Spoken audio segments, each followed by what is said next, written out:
ना सुनूं। और अपनी फैमिली में एक बात कहती कि ऐसे ना पकड़ने, ऐसे पकड़ने, ऐसा तो आजकल हर चीज़ में हो रहा है। लोग अपनी थ्योरी पेश कर रहे हैं और मतलब बातें तो है किताबों से, हमारे ग्रंथों से स्कल्पचर वो सब देखते हैं, लेकिन अपनी बना देते हैं उसे और फिर उसको भी उसमें थोड़ा मोड़ शब्दों का देख देख करके उसको अपना बना देते हैं। मैंने ओशो के कई प्रवचन सुने, वो उपनिषदों की व्याख्या करता है लेकिन बोलता नहीं कि मैं उपनिषद से बोल रहा हूँ। यही बात देशमुखी का ही वजह नहीं। मैं खुश बनूं भगवान बड़े भारत की जिससे शान, मैं खुश बनूं भगवान बड़े भारत की जिससे शान। राम भरत सा मेरा मन हो, अर्जुन भीम सा मेरा तन हो। राम भरत सा मेरा मन हो, अर्जुन भीम सा मेरा तन हो। पटेल सा स्वाभिमान बड़े भारत की जिससे शान, ओ पटेल सा स्वाभिमान बड़े भारत की जिससे शान। दे दो मीरा जैसी भक्ति, माँ दुर्गा जैसी शक्ति। दे दो मीरा जैसी भक्ति, माँ दुर्गा जैसी शक्ति। लक्ष्मीबाई का शौर्य प्रभाव बड़े भारत की जिससे शान, लक्ष्मीबाई का शौर्य प्रभाव बड़े भारत की जिससे शान।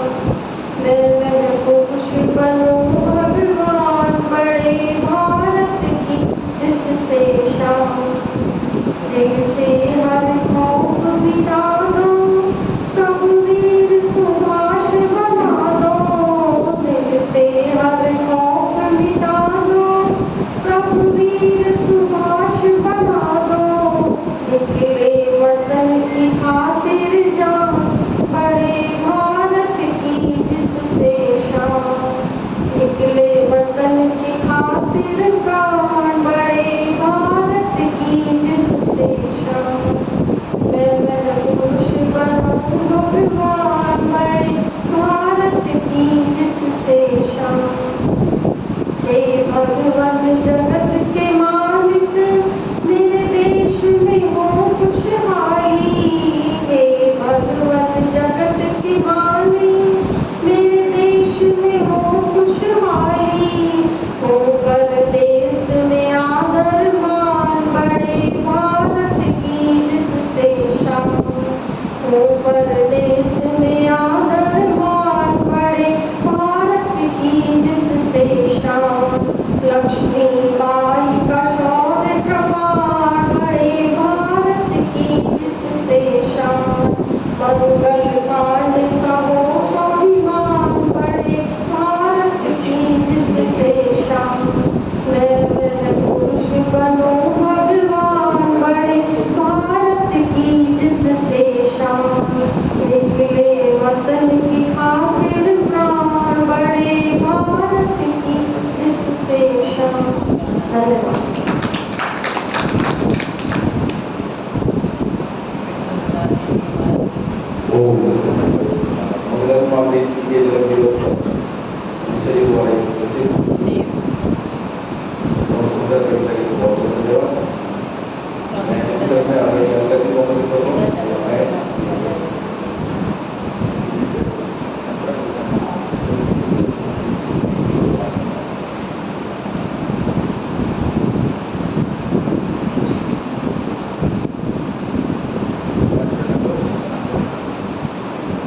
ऐसे कर लेते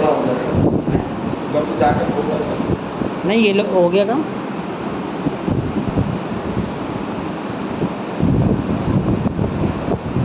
सभागार में होगी यूनिवर्सिटी को नमन करती हूँ। जैसा कि आज हम मंगल पांडे का जयंती मना रहे हैं। उनका जन्म उत्तर प्रदेश के बलिया के नागौर नकवा गांव में। इनके पिताजी दिवाकर पांडे थे और ये ब्राह्मण बटालियन, ब्राह्मण होने के कारण से ब्राह्मण बटालियन में शामिल हो चुके थे। तो इन्होंने, अगर हम माने तो देश में जो क्रांतिकारी, इन लोगों के अंदर एक क्रांति इसलिए पैदा हुई क्योंकि जो उस समय कारतूस था, उस कारतूस को खोलने के लिए उसको दांतों से खोलना पड़ता था और दांतों से खोलने के कारण उसमें जो था सुअर की चर्बी और गाय की चर्बी का इस्तेमाल किया गया था। तो उसके कारण यानी सब में, हिंदू हो चाहे मुस्लिम हो, उन लोगों को विरोध था। तो देखा जाए तो अब हम लोग जो है आजकल खा रहे हैं मैगी या कुछ भी, उसमें सब कुछ बताते रहते हैं विज्ञापनों में कि उसमें सुअर का चर्बी है या ये है। हम लोग नहीं छोड़ रहे हैं, हम और हमारे बच्चे उससे जुटे हुए हैं, लेकिन हमको इस तरीके से सोचना चाहिए। उस समय वो कितने धर्म के प्रति कट्टर भावना थी कि उन्होंने अपने इसका विद्रोह किया, और ये सब एक ऐसा उनका विरोध जो था पूरे देश में एक क्रांति के रूप में जन्म ले लिया। तो मैं इस तरीके से उनको क्रांतिकारी मानती हूँ कि हमारे देश में प्रथम क्रांति जो है उनकी भावनाओं के कारण, जिसमें एक धर्म भी जुड़ा हुआ था मेन कारण, तो उसके कारण वो क्रांतिवीर कहलाए। तो मैं यही कि हम जो है अपने पूर्वजों को याद करते हैं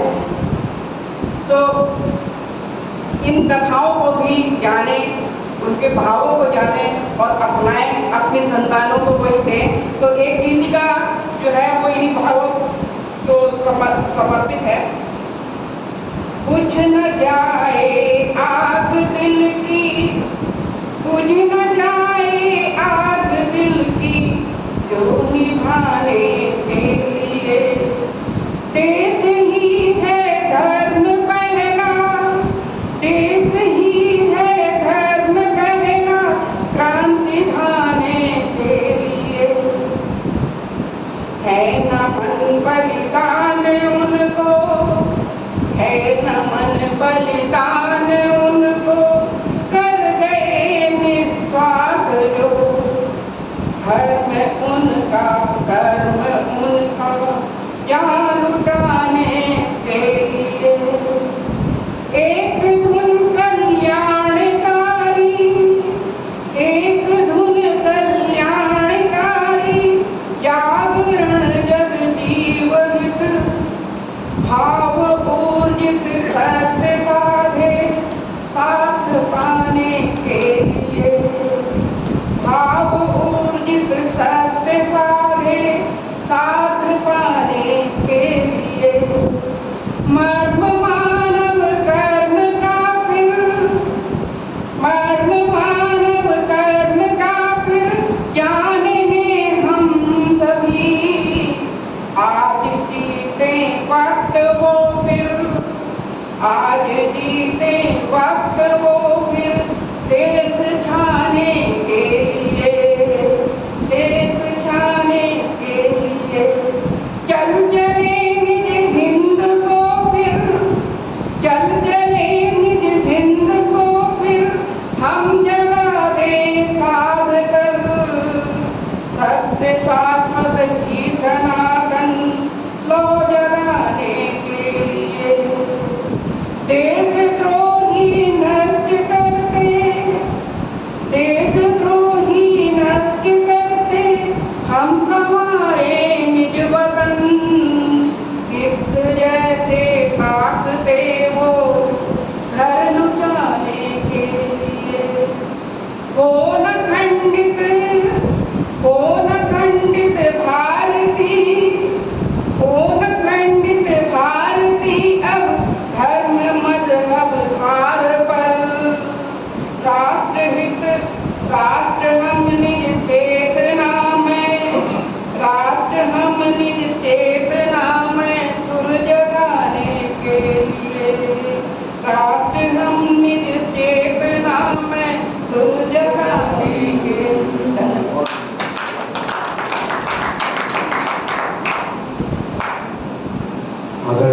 मालविका जी का बहुत बहुत धन्यवाद देशभक्ति की इतनी सुंदर कविता के लिए। हम ऐसी तरह के बहुत जो है कि 1857 की क्रांति यहीं से मेरठ से इसका प्रारंभ हुई थी और इसलिए हम मंगल पांडे जी को याद भी करते हैं कि उन्होंने यहीं की तरह से इसी क्रांति का बिगुल बजाया था। मैं इसी क्रम में आगे जरूर उसको भी पहुँच सकता हूँ। ये आए एक प्रश्न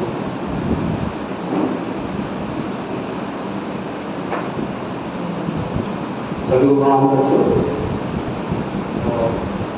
एक तो आज़ादी के ऊपर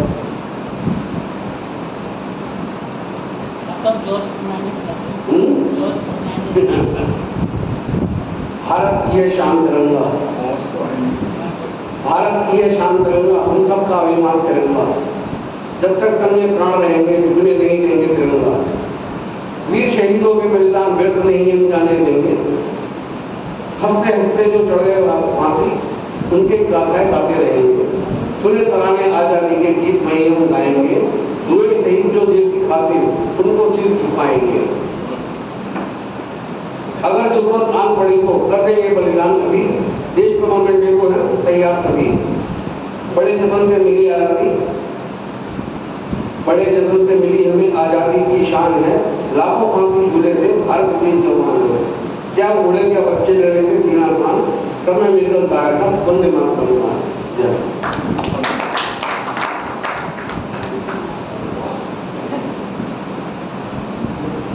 आर्य समाज में हम क्रांतिकारियों का दिवस इसलिए मनाते हैं कि आर्य समाज का सबसे बड़ा योगदान है क्रांतिवीरों को पैदा करने में रहा है।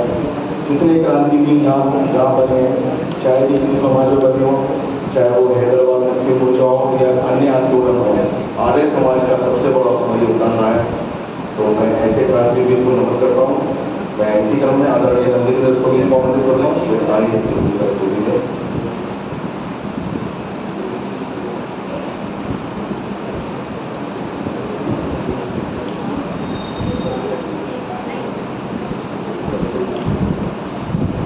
सभी को नमन करती हूँ और सभी क्रांतिकारियों को सादर नमन करती हूँ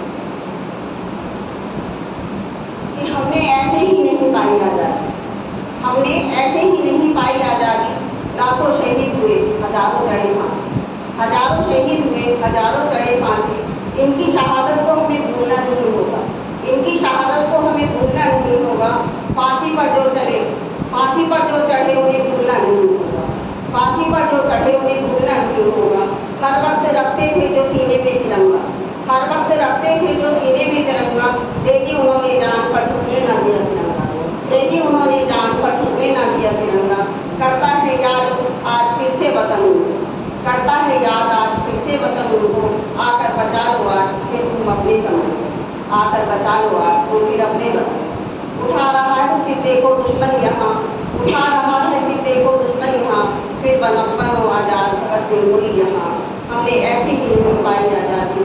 लाखों शहीद हुए, हजारों चढ़े फांसी, लाखों शहीद हुए, हजारों।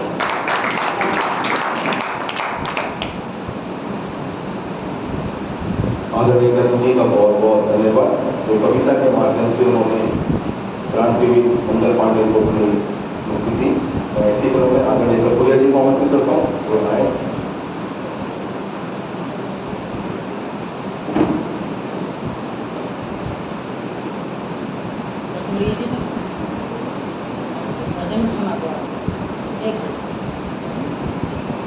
तुमसे बहुत दूर है, वो समय बीत गया।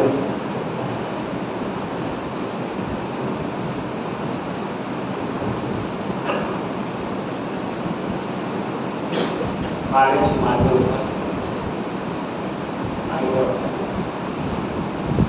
आज हम क्रांति दिवस के रूप में कार्यक्रम मना रहे हैं। अपने मेरठ से प्रारंभ हुआ 1857 का संग्राम कि जो मुख्य नायक थे उनकी स्मृति में आज एक कार्यक्रम मना।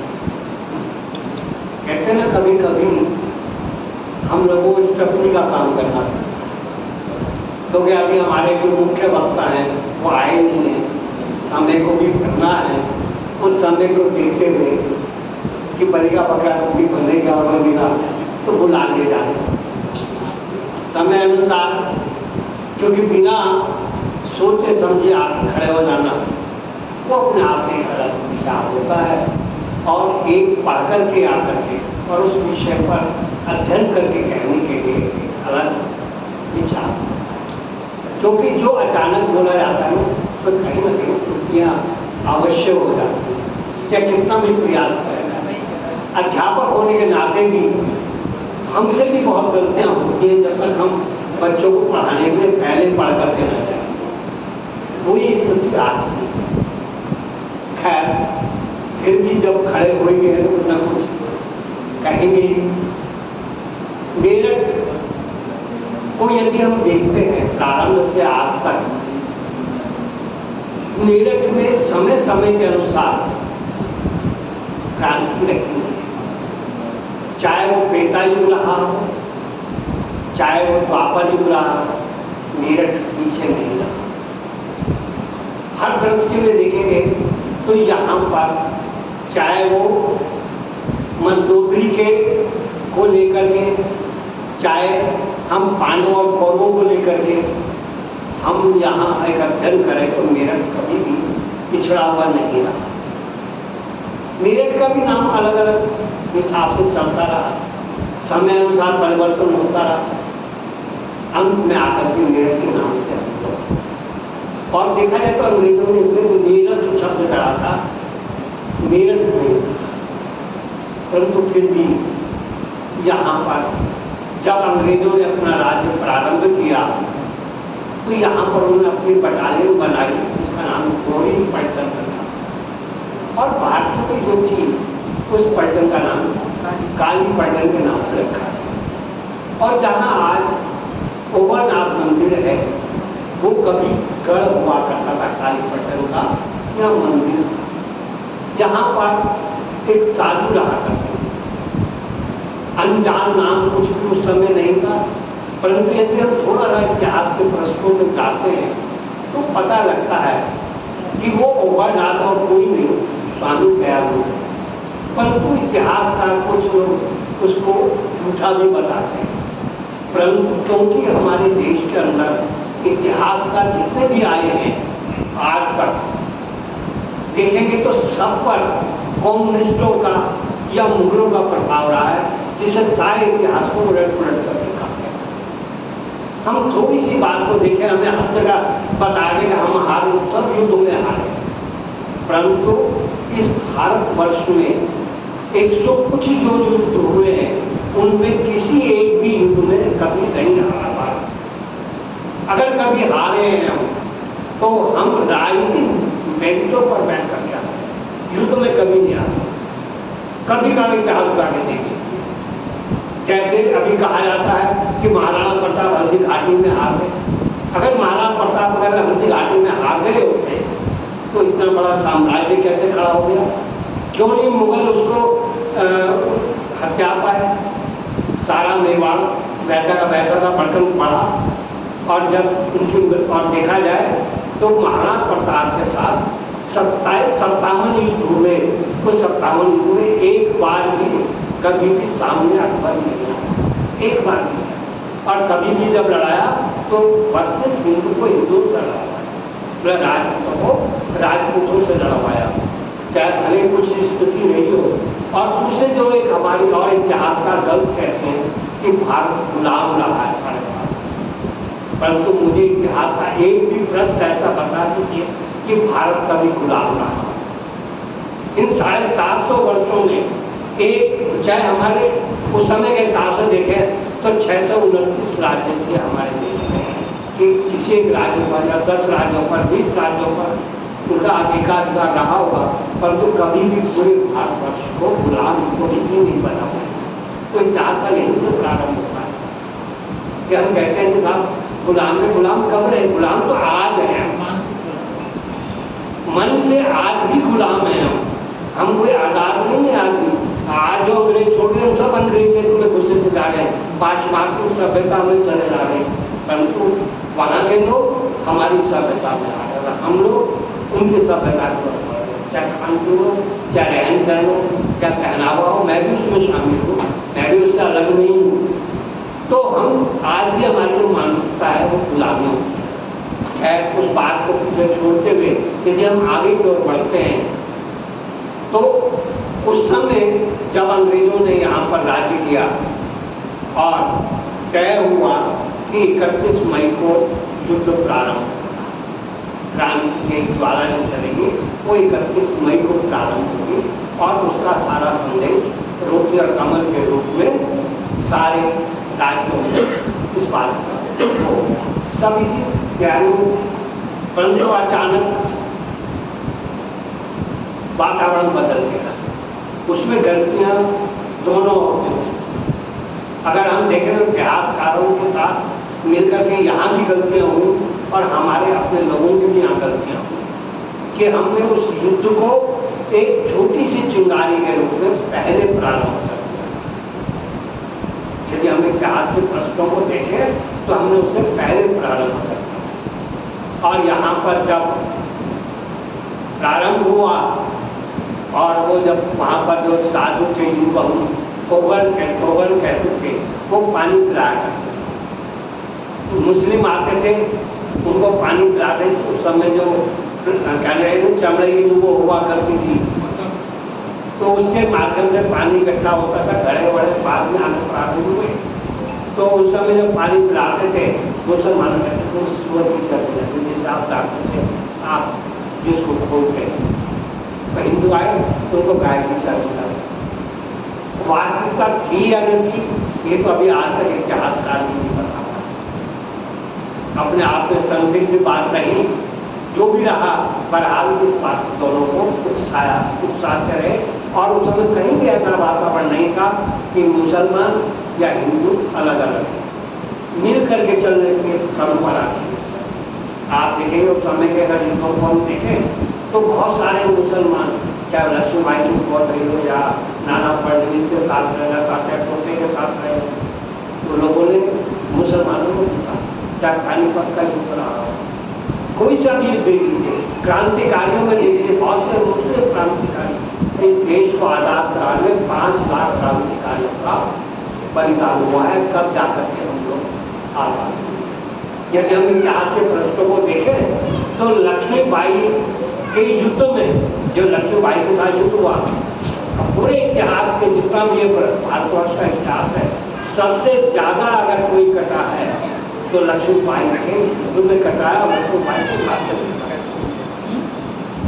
साढ़े सब कहते हैं कि इतिहास है 7.5 लाख लोगों का लक्ष्मीबाई के साथ युद्ध में कटा हुआ है। तो ऐसी परिस्थितियों के बीच में क्या हम इतने थे कि हम हाथ आ सकते हैं? ये इतिहासकारों ने अपना हिसाब से रखा। तो जब ये सारी बातें हुई और वो पानी पिलाते थे लोग तैयार हुए, उनमें से कुछ लोगों ने पहले क्रांति की घोषणा की। मंगल पांडे का नाम यहाँ आता है, मंगल पांडे मेरठ में तो था नहीं, पहले तो में था और कितनी दूर और उस समय कोई साधन कोई टेलीफोन वगैरह थे नहीं, घोड़ों के माध्यम से सब समाचार भेजे जाते थे। तो हम ये कहना कि वहाँ से प्रारंभ हुआ ये गलत है। इतिहास क्रांति हुई मेरठ से, उसमें कोई दो राय नहीं है। क्रांतिकारियों ने बलिदान प्रारंभ किया मेरठ से, उसको वहाँ संदेशा बाद में भिजवाया गया। हाँ ये बात हो गई कि मेरठ के पास आकर के मंगल पांडे को फांसी, ये बात सही है, परंतु बाद की बात उससे पहले यहीं से प्रारंभ हुआ और यहाँ से हम आगे बढ़ते रहे कानपुर और इधर दिल्ली तो बहुत बाद में पहुँचने की योजना बनाई और वो सब बातें हुई। अगर उन सब बातों को देखें उस क्रांति में तो उस क्रांति को इन्होंने अंग्रेजों ने विद्रोह कहा। ये सब सेना का एक विद्रोह है, क्यों उन्हें तो अपनी जान बचानी थी वहाँ अपने संसद में कहो या किसमें भी कहो तो उन्हें कहना ही था। अगर वो कहेंगे कि नहीं तो था तो तुम्हारी घोषणा कर देंगे। तो इन सारे अगर इतिहास के प्रश्नों को हम खंगालते हैं, टटोलते हैं, तो उसमें देखा जाए तो ये वास्तव में विद्रोह नहीं था, एक क्रांति जो मेरठ से प्राप्त, अब धीरे धीरे बढ़ती हुई चली गई और सब मिलते चले गए, परंतु जहाँ जहाँ हम आगे बढ़ते हैं पीछे अंग्रेज सतर्क हो गए। अंग्रेजों के सतर्क हो जाने के कारण हमें जो थोड़ा कहीं ना कहीं पराजय भी झेलनी पड़ी, परंतु ऐसी पराजय नहीं थी कि उस पर कहीं कब्जा हो गया, ऐसा कहीं नहीं। ये बात जरूर है कि हमारे भी बहुत नुकसान हुआ, उनका भी हुआ, परंतु उस क्रांति को दबा दिया और बाद में मंगल पांडे का जो वो सब जानते। अगर हम देखें मेरठ में भी अनेकों शहीदों को या फांसी को चढ़ाया, पेड़ सदर में पेड़ था और बिल्कुल भांगरी गाँव में वहाँ कितने 100 कुछ लोगों को एक साथ पेड़ पर लटका करके फांसी दी गई। हापुड़ का थोड़ा हिस्सा देखी थी, वहाँ भी सब हुआ। तो ऐसा नहीं कि क्रांति केवल मेरठ में ही रही हो, उसको हम आगे भी देखते रहे और वो क्रांति बराबर बढ़ती रही, जिससे 1857 की क्रांति के नाम से हम लोग प्रथम स्वतंत्रता संग्राम भी कहते हैं। परंतु फिर भी जब अंग्रेजों ने लिखी तो उनके खिलाफ एक पुस्तक लिखी गई 1857। अभी 150 जब जयंती मनाई जा रही थी 1857, एक पुस्तक मिली थी इलाहाबाद 1857 में, और उसको संस्कार भारती में लिखा। पूरे भारतवर्ष में उस किताब का वितरण हुआ था, आज भी उपलब्ध है। अगर हम उसको पढ़ते हैं तब हमें असलियत सामने आएगी कि 1857 का युद्ध क्या था, क्रांति क्या थी। परंतु उससे पहले भी सावरकर ने भी पुस्तक लिखी थी स्वतंत्रता संग्राम के बाद, तो उसमें भी उसने वो वर्णन क्रांति थी, ना कि विद्रोह था। तो हम 1857 को यदि हम पढ़ना चाहते हैं, मैं भी उस पुस्तक को पढ़ नहीं पाया, थी मेरे पास भी, वो मेरे से एक सज्जन मांग के लगे, आज तक मुझे वापस नहीं की, क्योंकि मैं जब उस अधिवेशन में गया था तो वहाँ मैं भी एक पुस्तक लाया था और हमारे सब लोगों को मिली थी। तो मैंने उसकी दूसरी प्रति मंगाने की कोशिश की, तो वह कोई जाना होता नहीं और कोई जा नहीं पाता। अगर घर 1857 की परंतु मेरठ में 5 प्रतियाँ आती हैं। सरस्वती शिशु मंदिर जो माधव कुंज है, उसमें भी प्रति है, अपने लिए अगर पढ़ना चाहें तो वहाँ 1857 नाम से पुस्तक है, आप उसे पढ़ सकते हैं लेकर मना। तो यदि हम उन पुस्तकों को पढ़ें तब हमें पता लगता है कि वास्तव में क्या क्रांति हुई है। तो हम अपनी क्रांतियों की स्मृति में अगर हम कोई आज हम उनके आचरण को हम नहीं कर पा रहे, ना उन पर बढ़ रहे हैं, क्योंकि आजकल हर आदमी चाहता है कि मैं नहीं, उनके घर से क्रांतिकारी निकले, मेरे घर से ना निकले। आज इस सोच समाज में जी है कि मैं नहीं, इनके घर से क्रांति प्रारंभ नहीं करूँगा। वो कहते हैं वातावरण बदलने के आओ जरा काम करें, आप प्रारंभ करो, हम आपके पीछे चलेंगे। कोई ये नहीं कहेगा चलो चलो मैं तुम्हारे साथ हूँ, कोई नहीं कहने वाला, कोई भी काम नहीं। तो हम सब पीछे हटने वालों में से दूसरे कंधे पर बंदूक रख करके हम आगे बढ़ना चाहते हैं, और यही सबसे बड़ा कारण रहा है विद्रोह। हमारे यहाँ तो हुई, कुछ और भी कारण रहे, बहुत से हमारे यहाँ लोग दुश्मनों से जाकर मिले और बहुत प्रसिद्ध नाम जैसे उनका तो आता ही आता है, और भी बहुत। परंतु कभी कभी हम पौरस को देखें तो पौरस ने भी जब यहाँ आए तो सेल्यूकस की लड़की जब यहाँ पिता के मना करने के बाद भी आई, तो जब सेल्यूकस के और पौरस के लोगों ने उसको पकड़ लिया तो उन्होंने कहा मैंने सुना यहाँ पे बहन का बड़ा महत्व है, एक धागे का। वो जब धागा बांधने लगी कहीं यहाँ पे बड़ा महत्व है, तो फिर उनका बिल्कुल क्या चाहते, एक बहन के साथ जो भाई का व्यवहार है वो, तब उसको छोड़ा गया। बाद में क्या हुआ या कैसे बदलू सब कुछ हुआ वो एक अलग घटना है। तो यदि हम देखें सब जगह कहिए कि मैं तुम्हारे कंधे पर बंदूक करके काम करने जाता हूँ, हम कोई भी क्रांति अगर आज कहते ना कि आज वातावरण है ही नहीं क्रांति का, परंतु ऐसा नहीं। जब हम देखें कहीं ना कहीं होता ही है, अगर एक क्रांति का वातावरण ना होता तो इतने लाखों क्रांतिकारी कहाँ पैदा होते। मेरठ से भी हुए बहुत क्रांतिकारी और बहुत बड़ा नाम तो यहाँ तो विष्णु चंद्र का और कितने क्रांतिकारी मेरठ में भी आए दिनों यहाँ से चंदा इकट्ठा करके तब आगे क्रांति काम करते और बहुत वर्षों तक अपने मेरठ जिले में बाद में गाजियाबाद जिला अलग बना तो दुर्गा भाभी भी यहाँ पर है जो क्या कहते हैं सबसे ज़्यादा पावरफुल महिलाओं में से जाती और सब क्रांति अपने पति का बलिदान होने के बाद भी उसने सबसे ज़्यादा क्रांतिकारी का सहयोग किया दुर्गा भाभी और लखनऊ छोड़ने के बाद जब यहाँ मेरठ में गाजियाबाद में कभी न कम से कम 4-5 बार हम मिला करके मिले जो संघ के परिवार के साथ मिले। आज वो नहीं है, उनके दोनों बच्चे वो कलकत्ता में रहते हैं, शैलेंद्र सन्याल उनका बेटा जो कभी दुर्गा भाभी के साथ छोटा बचपन में भगत सिंह चाचा का नाम होता IAS अफसर से रिटायर होकर के आज कलकत्ता में रहा है। तो ऐसा नहीं है कि भारतवर्ष को क्रांति की कभी कभी नहीं हो, परंतु आज यही है। लोग कहते साहब मैं क्या करूँ, अभी बहुत बड़ा बढ़िया वातावरण आया था, मातृ सम्मेलन चल रहा था उदयपुर, तो बहुत कम से कम कई हजार महिलाएं, तो वहाँ पर जो है भौतिक चल रहा था तो सब महिलाओं के साथ मिलकर के जब बात हो रही थी कि हमारे बीच में कौन क्रांति कर, तो मैंने बोले आज बात हो उनका तुम और कुछ मत करो, तुम शिवाजी पैदा नहीं कर सकते मत करो, तुम भगत सिंह नहीं बना सकते मत करो, कोई चिंता नहीं, और कम से कम जीजाबाई तो बन सकते, जीजाबाई बन जाओ, जो है शिवाजी अपने आप आ जाए, तुम जयमती माता बन जाओ, महाराणा प्रताप स्वयं आ जाए।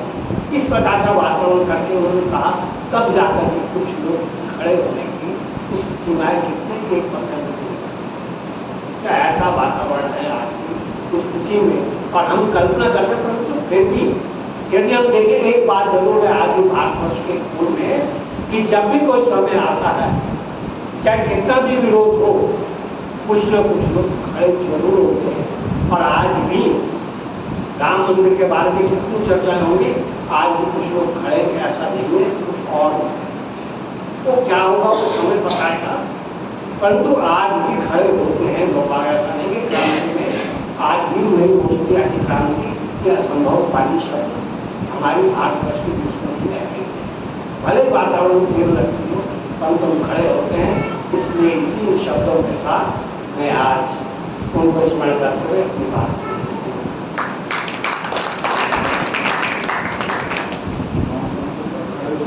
तो आदरणीय कपूरिया जी का बहुत बहुत धन्यवाद। तो कई मुद्दों के ऊपर और अन्य शहीदों के ऊपर चर्चा की और आदरणीय लेखा जी को अपने करते हैं। मनोज अमृत को क्या है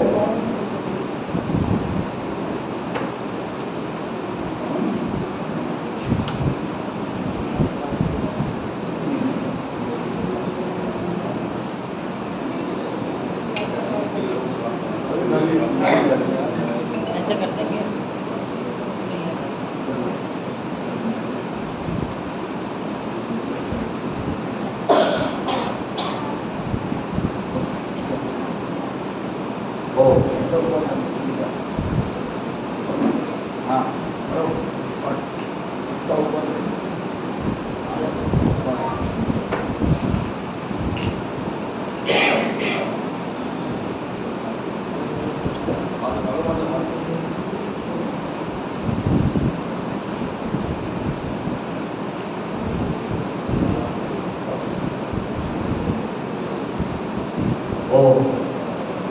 आर्य समाज के प्रांगण मंच पर मैं आर्य समाज के सभी पदाधिकारीगण, मंत्री जी, प्रधान जी और इस प्रांगण में आए सभी आर्य समाज बंधुओं का मैं हार्दिक वंदन और अभिनंदन करता हूँ और आप सभी के समक्ष एक छोटी सी कविता सुनाता हूँ। उठी जवानी भारत की, कि उठी जवानी भारत की जब सीने में आग लगी, उठी जवानी भारत की जब सीने में आग लगी, फिरंगियों के शासन पर हर तलवार नंगी हो गई। मंगल पांडे का लहू पुकारता आजादी का प्रचंड लहराया, हर भारतीय अपने देश पर सब कुछ न्यौछावर करने आया। तो उस समय था वो भारत था हमारा जब 1857 की क्रांति में हमारे महान शहीद मंगल पांडे ने अपनी जान को निछावर कर हमारे देश के युवाओं को एक नई क्रांति के लिए उत्साहित किया था। अगली वाणी होती है कि झांसी की रानी ने दिखाई अद्भुत रण कौशल और अंग्रेजों के छक्के छुड़ाकर बन गई वो अमर अचल। कुंवर सिंह की तलवारें चली तो दुश्मन थर-थर कांपे थे और तात्या टोपी के पराक्रम से विदेशी शासन कांपे थे। ये उस समय की बात है जब रानी लक्ष्मीबाई अपनी पूरी शक्ति लगाकर भारत के युवाओं को और भारत के क्रांतिकारियों के लिए अपने देश को बचाने के लिए, अपने देश की सहानुभूति को बचाने के लिए वो रण कौशल में अटल हो गई। ऐसे में अमर शहीदों को नतमस्तक करता हूँ और अपने आप सभी लोगों से कहता हूँ कि अमर शहीदों की जय, अमर शहीदों की जय, अमर शहीदों की जय, अमर शहीदों की जय।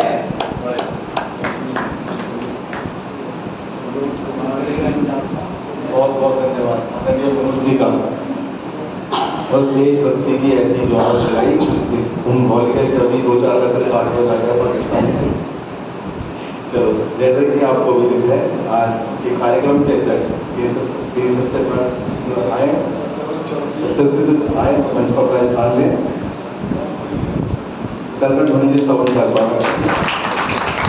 हमारे जो आज जो बोर्ड में आप सब उनसे परिचित हैं, कन्या गुरुकुल दौलतला के संचालक आचार्य प्रमोद शास्त्री जी को आमंत्रित करता हूँ। मैं जिला प्रधान सुशील मंत्री जी को आमंत्रित करता हूँ आए मंच पर अपना स्थान में। मैं स्वागत की परंपरा में सबसे पहले अध्यक्ष जी के स्वागत के लिए आदरणीय अमित खान जी को आमंत्रित करता हूँ, आए उनका स्वागत करें। और आचार्य जी के स्वागत के लिए अरुण रस्तोगी जी को आमंत्रित करता हूँ, आए उनका स्वागत करें। और मनोज जी को आमंत्रित करता हूँ, आए प्रधान जी का स्वागत करें।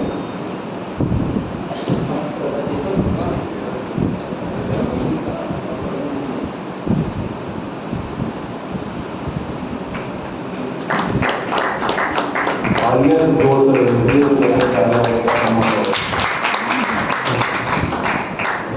अब आचार्य से अनुरोध करता हूँ अपना भोजन प्रारंभ करें। समय का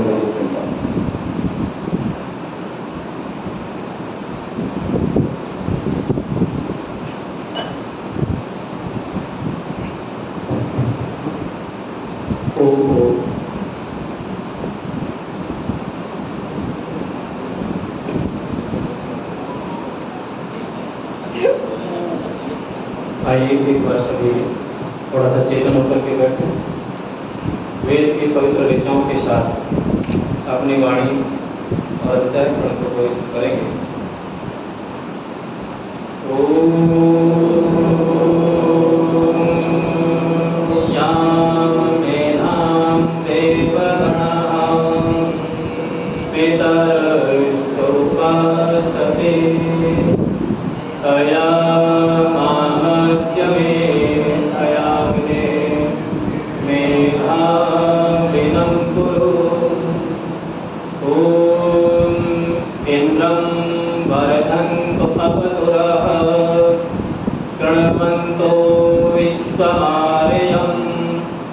अपघनन्तो अरावणः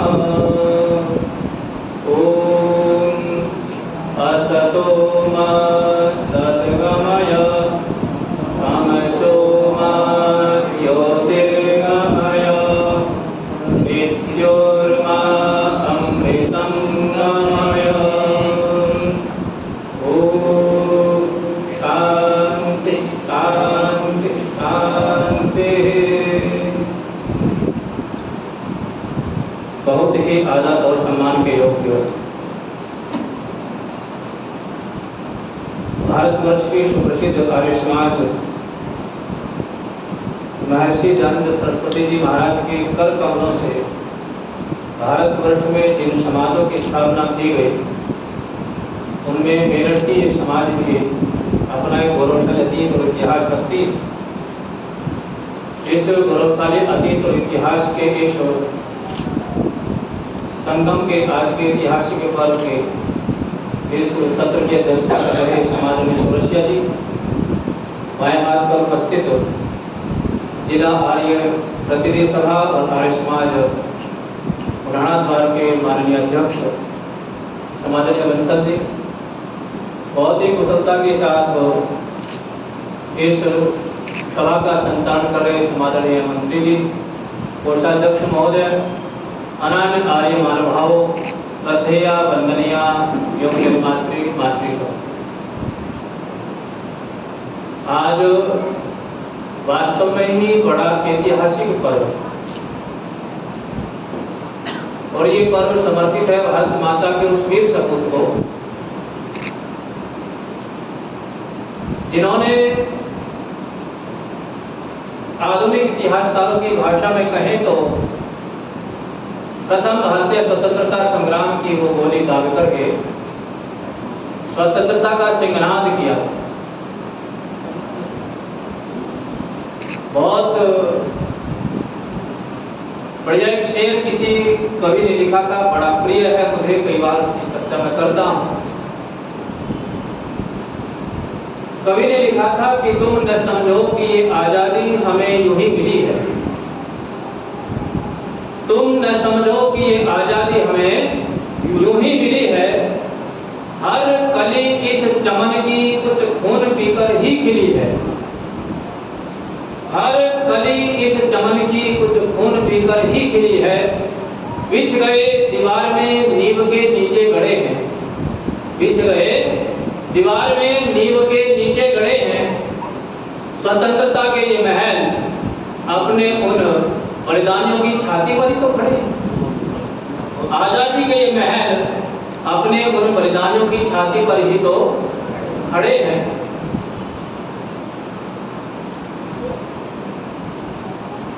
कहां से प्रारंभ करें? इतनी लंबी बलिदानी परंपरा, ऐसा गौरवशाली अतीत, और इस गौरवशाली अतीत को चंद पंक्तियों में, चंद मिनटों में व चंद पृष्ठों में समेट करके रखना असंभव है। भारत माता का वो बलिदानी सपूत जो भारतवर्ष की इस दोआब की मिट्टी में पैदा हुआ, सामान्यतः आज का बौद्धिक संपदा से युक्त मानव दिन रात पानी पी करके जिस व्यवस्था को कोसता है, उस वर्णाश्रम व्यवस्था में उत्पन्न हुआ। लंबे कालखंड के बाद एक ऐसी व्यवस्था देश में चली जिसके भारतीय लोग आदि न थे। आज तो भारत का जनमानस आदि हो चुका है, लेकिन जिस समय मंगल पांडे का जीवन चरित्र को हम पढ़ते हैं, उस काल में देश का नौजवान, देश की पीढ़ी उन परंपराओं की आदि न थी जिन परंपराओं में उन लोगों को डाला गया। आप इतिहास उठा करके देखें, भारत में सेना तो सृष्टि के आदि से लेकर के वर्तमान काल तक रही है, लेकिन सेना की कमर पे बेल्ट नहीं होती। बेल्ट बांधने की परंपरा को सबसे पहले अंग्रेजों ने यहाँ प्रारंभ किया। एक ऐसी वर्दी, एक ऐसी वेशभूषा का उन्होंने सूत्रपात किया जो आज भी भारतीय उपमहाद्वीप की जलवायु के अनुकूल नहीं है, लेकिन आज भी हम उस परंपरा को, उस वेशभूषा को, उस वर्दी को ढो रहे हैं। अंग्रेजी साम्राज्य से पहले आप देखें तो भारतीय सेना में या हमारा जो राज्य सेना होती थी, शाही सेना होती थी, उनके सैनिकों की वेशभूषा भारतीय लोगों की वेशभूषा के अनुसार होती थी। कई लोग कहते हैं कि मंगल पांडे ने जो पहली गोली दागी, उस गोली को दागने का कारण था कि भारतीय सैनिकों में चर्चा चली, और चर्चा ऐसी चली कि 1800 लगभग 55-56 तक अंग्रेजी सेना के जो सैनिक थे वो अलग प्रकार की राइफल का उपयोग करते थे, लेकिन लगभग 1855-56 में एक नई राइफल लॉन्च की गई और जब नई राइफल बनाई गई तो उसके कारतूस भी नए प्रकार के लाए गए। उससे पहले के जो कारतूस थे, कारतूस न होकर के बारूद इस प्रकार के, जैसे आज भी खेतों में लोग किसान जो जंगली पशुओं को, पक्षियों को भगाने के लिए बाग में भी कई बार लोग दबावे का प्रयोग करते हैं। वो लोहे का एक यंत्र होता था जिसमें गंधक पोटाश मिला करके कागज में लपेट करके पुड़िया बनाकर रखते थे, ऊपर से खींच करके एक सरिया मारते जो बड़ा तेज का ध्वनि करता। हालांकि उत्तर प्रदेश सरकार ने आज से 4 साल पहले उसको प्रतिबंधित कर दिया, लेकिन कहा जाता है कि इसी प्रकार के कारतूस बनाए जाते थे। बाद में जाकर के जब नए कारतूस अस्तित्व में आए और राइफल जब अस्तित्व में आई तो उस राइफल के साथ कारतूस बनाए गए। कारतूसों को आर्द्रता से, नमी से बचाने के लिए उसके ऊपर चमड़े का खोल लगाते थे और उस खोल के बंदूक में प्रयोग करने के बीच में काल होता था जिसको सैनिक अपने दांत से खींच करके उस कवर को, सील को हटाता था, अपनी बंदूक में, राइफल में लगा करके उसको शत्रु के ऊपर फायर करता था। देश की सेना की जो भी व्यवस्था रही उसकी सुरक्षा करता था। लेकिन चर्चा चली कि कारतूस के ऊपर जो चर्बी लगी है, जो सील लगी है, ये सील में 2 ही प्रकार की चर्बी प्रयोग होती है। इसमें जो खाल है वो प्रयोग होती है, या तो वो गाय की है या तो वो सूअर की है। ये शायद हम लोगों में से हर व्यक्ति ने सुना होगा और हर भारतीय जनमानस के मन में ये बात बैठ गई और उस बात को हमने अक्सर से सत्य माना और एक लंबा इतिहास पीछे का जो एक काल था वो काल हमसे इतिहासकारों ने छीन लिया। और आज भी पूछेंगे कि मंगल पांडे कौन है तो देश का बच्चा बता देगा कि मंगल पांडे वो है जिन्होंने पहली लड़ाई की, पहली गोली दाग करके स्वतंत्रता संग्राम का सूत्रपात। बोलो जी, अच्छा सब ऐसे मानते हैं? अब थोड़ा सा इतिहास के कुछ तथ्यों को टटोले। हम बहुत निकट रहते हैं पंजाब के, क्योंकि पंजाब क्रांतिकारी धरा है, गुरुपुत्रों की धरा है। गुरु गोविंद सिंह जी महाराज का नाम हम लोगों ने सबने सुना है, बड़े आदर के साथ हम लोग लेते हैं। उनके पुत्रों के बलिदान शहीदी दिवस भी मनाते हैं। गुरु गोविंद सिंह जी महाराज ने युद्ध किया, किनके साथ?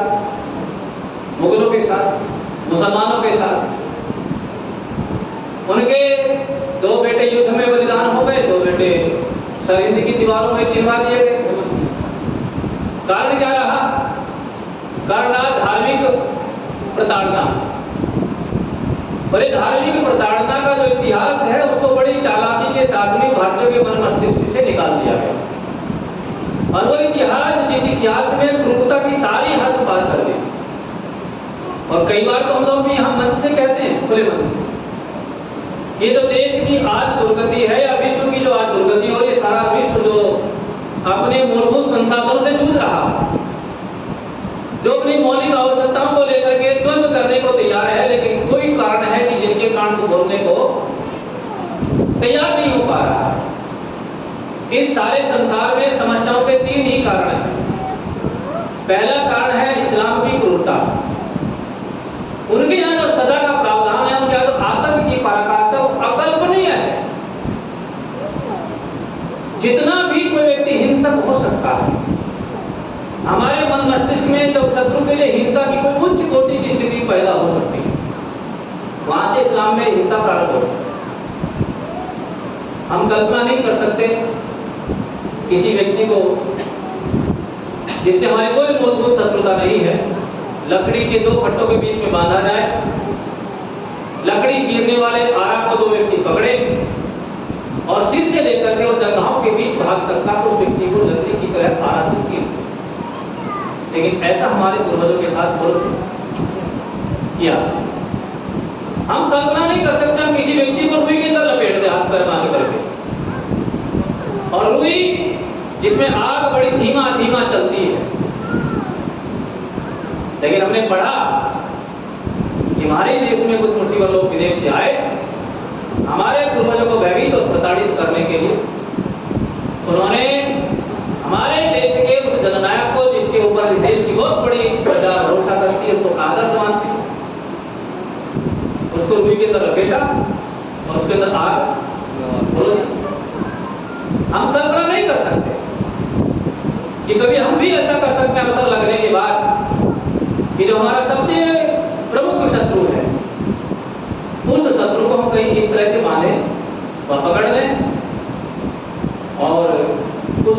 को शरीर से अलग कर।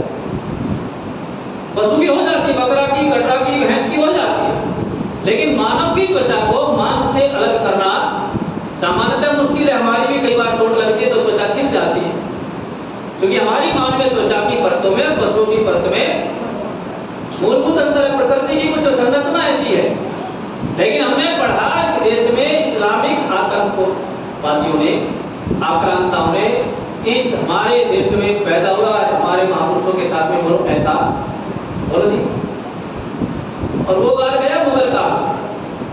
गत दिनों चर्चा में आया एक अतीक अहमद नाम का व्यक्ति, बड़ी चर्चा रही अतीक अहमद की। उसके जितने भी काले कारनामे थे उनमें एक काला कारनामा ये भी था कि उसने अपने प्रतिद्वंदी को चुनाव जीतने के बाद पकड़ा और पकड़ करके गोदाम में ले गए और उस व्यक्ति की सारी खाल को उतारा